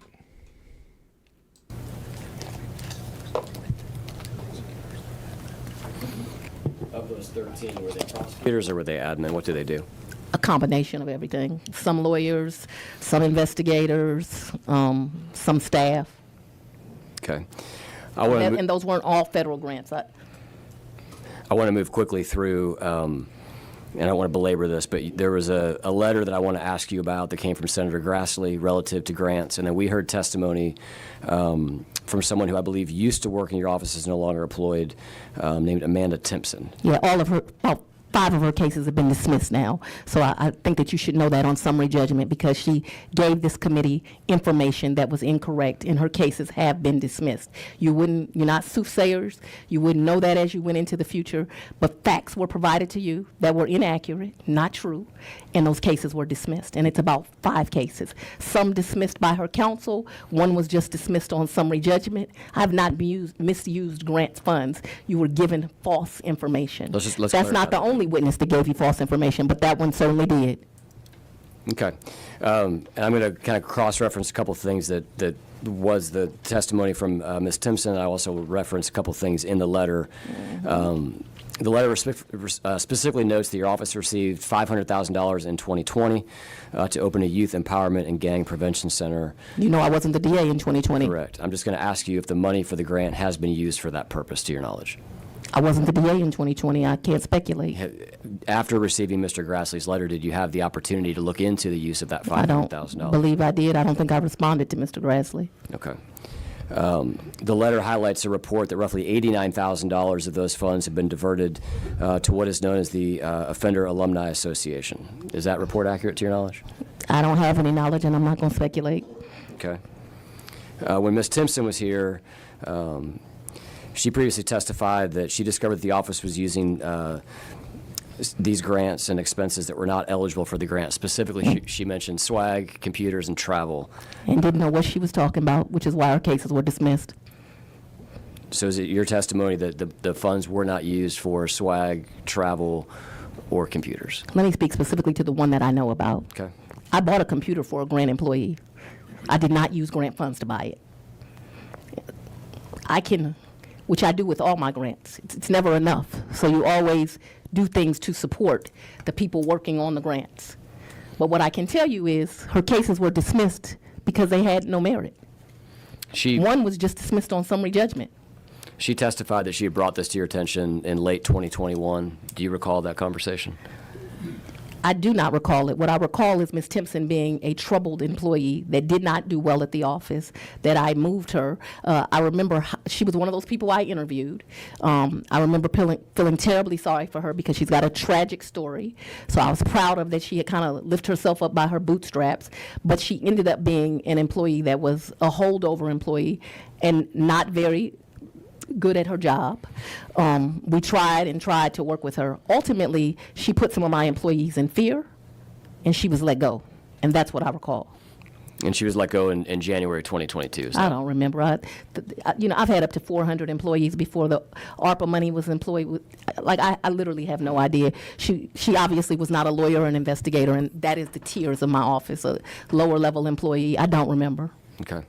Ouch. Hold on. She said a lower level employee. I do not remember. That is sick. Because this is the thing, right? She's talking. Hold on. She's hit him with a lower level employee. I do not remember. She's talking about one lady, Miss Timpson. She's talking about one person. But when you say a lower level employee, I don't remember, and you have a staff with a lot of lower level employees that are not lawyers or paralegals or whatever, you got to know that they might take that some type of way when you just scoff at the idea of remembering a lower level employee. Like, wow. But she did that to like throw a shot at that lady who became like a whistleblower. But you can't really become a whistleblower if you say a bunch of stuff that's not true. You just became somebody that just lied because you got mad and tried to take down a former friend. And now it's all, that lady's life probably crumbled because Fani has not, she tried to help take Fani down and she's not down at all. She's in the same spot, just won another election by a wide margin, destroyed whoever I don't even remember who that was that went against her. But contrary to popular belief outside of Fulton County, people actually love what Fani Willis is doing with crime. Crime is down. Murders are down. So if y'all didn't know, like people, the way that y'all, it's not what you think. People like her. All right. Now, this is my last clip. And you know what I'm saying? You got to know that we did some time on this one. We about 40, 50 minutes in on just this topic alone because I think it's that important. So the person who has been questioning her this whole time seems that he has his own dirt. And Fani, as he was talking, remembered, oh, actually, because you're asking me about federal grant money and how it's being used, I remember something about you and your business dealings. Now watch this. She bodied. What have you done, sir? Nothing was just light compared to this right here. Listen to this. You know how to subpoena them, we'll consider it and decide whether it's relevant to the inquiry or whether it's privileged or whether you've already received. See, she put them glasses on. Just remember something. Just remember something. Yeah, what y'all whispering about? I got something. Does an Don't internal worry about it. ethics policy exist in writing? You know, you mentioned companies, and, you know, it's interesting because I also saw where you posted where it's always Fulton County. But the truth is, you have a company that you've listed on your disclosures for finances, and that company stole millions of dollars from Fulton. If you want to look at ethics, you might want to look at that. Does your office have any And sort the of company's name is internal Teletrax, in case ethics? anyone thinks I'm making this up. And people died because that company did not provide the services that they purported to provide. Hold on, look at this. Does your office have Look, an internal hold on. ethics He policy is that's in the, writing? the white niggas Your too office stunning have to any speak. sort Look at Harold Jones, right? Look at my man Harold Jones right here. Y'all see Harold Jones? He's looking at some paperwork. When she said people died, he looked up. Whoa.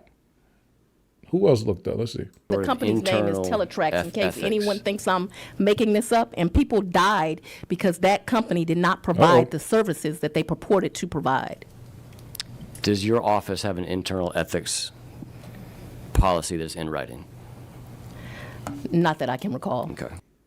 Yeah, hold on. This lady is is a menace. Hold on. He stole millions of dollars on your always Fulton County. But the truth is, you have a company that you've listed on your disclosures for finances, and that company stole millions of dollars from Fulton. If you want to look at ethics, you might want to look at that. Does your office have any And sort the of company's name is internal Teletrax, in case ethics? anyone thinks I'm making this up. And people died because that company did not provide the services that they purported to provide. Does your office have an internal ethics policy that's in writing? Not that I can recall. Okay. Not that I can recall. Why she serve him like that? Like, hold on, we've been talking about me for the last 4 hours. Let me say something real quick about you and your business dealings. Your company that you put on as financial, you have it in your disclosures, this is where you're getting money from. They stole millions from Fulton County. People died because y'all lied about the services that y'all provide. Now, I looked the company up. I couldn't find, based on the company she said, I couldn't find a company whose services would result in deaths. Like when I looked up Teletrax, it has something to do with tracking social media engagement and stuff like that, or like tracking digital analytics, things like that. So I don't even know what Teletrax is that she was talking about, but I'm gonna try to find it, because what could they be doing where people could be dying as a result of them not providing their services? I need to find it out, but that man was not ready for that. And that hearing ended shortly after that. It's like, okay, let me get this lady up out of here. We are not going to be able to stump her. They've been trying to get her in there thinking they can catch her up on some lies so that they can try to prosecute her for lying under oath or whatever like that. It is not going to happen. She's not going for it. This lady is too sharp. She is not playing. I've told y'all this 2 years ago. Fani Willis is a master law mind, master level. She went to Howard and she went to Emory, what she said was a top 25 law school in the country, Emory Law. She is not here playing around. Her dad was a lawyer. Her dad was an international civil rights attorney. She grew up in a law house. She grew up in a legalese house. Her dad probably been talking to her in legalese since she was an infant. She's not playing. Stop playing with her. It's likely y'all should just try to find somebody who can win an election over her. Instead of trying to take her down legally, trying to get her, find some crime she committed, you're not going to be able to do it. She knows the law too well. She prosecutes people for a living. Before she was the DA, she was prosecuting people for a long time, and she did criminal defense for years. It's not going to work the way y'all think it's going to work. Stop doing it like that. Try to find another candidate strong enough, even if you got to find a Democratic candidate that can take her out, which is going to be very hard to do because she has the support of everybody. But try to find some candidate that can beat her. That's how you do it. The way that y'all are trying to do this is not it. Courtney Kramer wasn't it.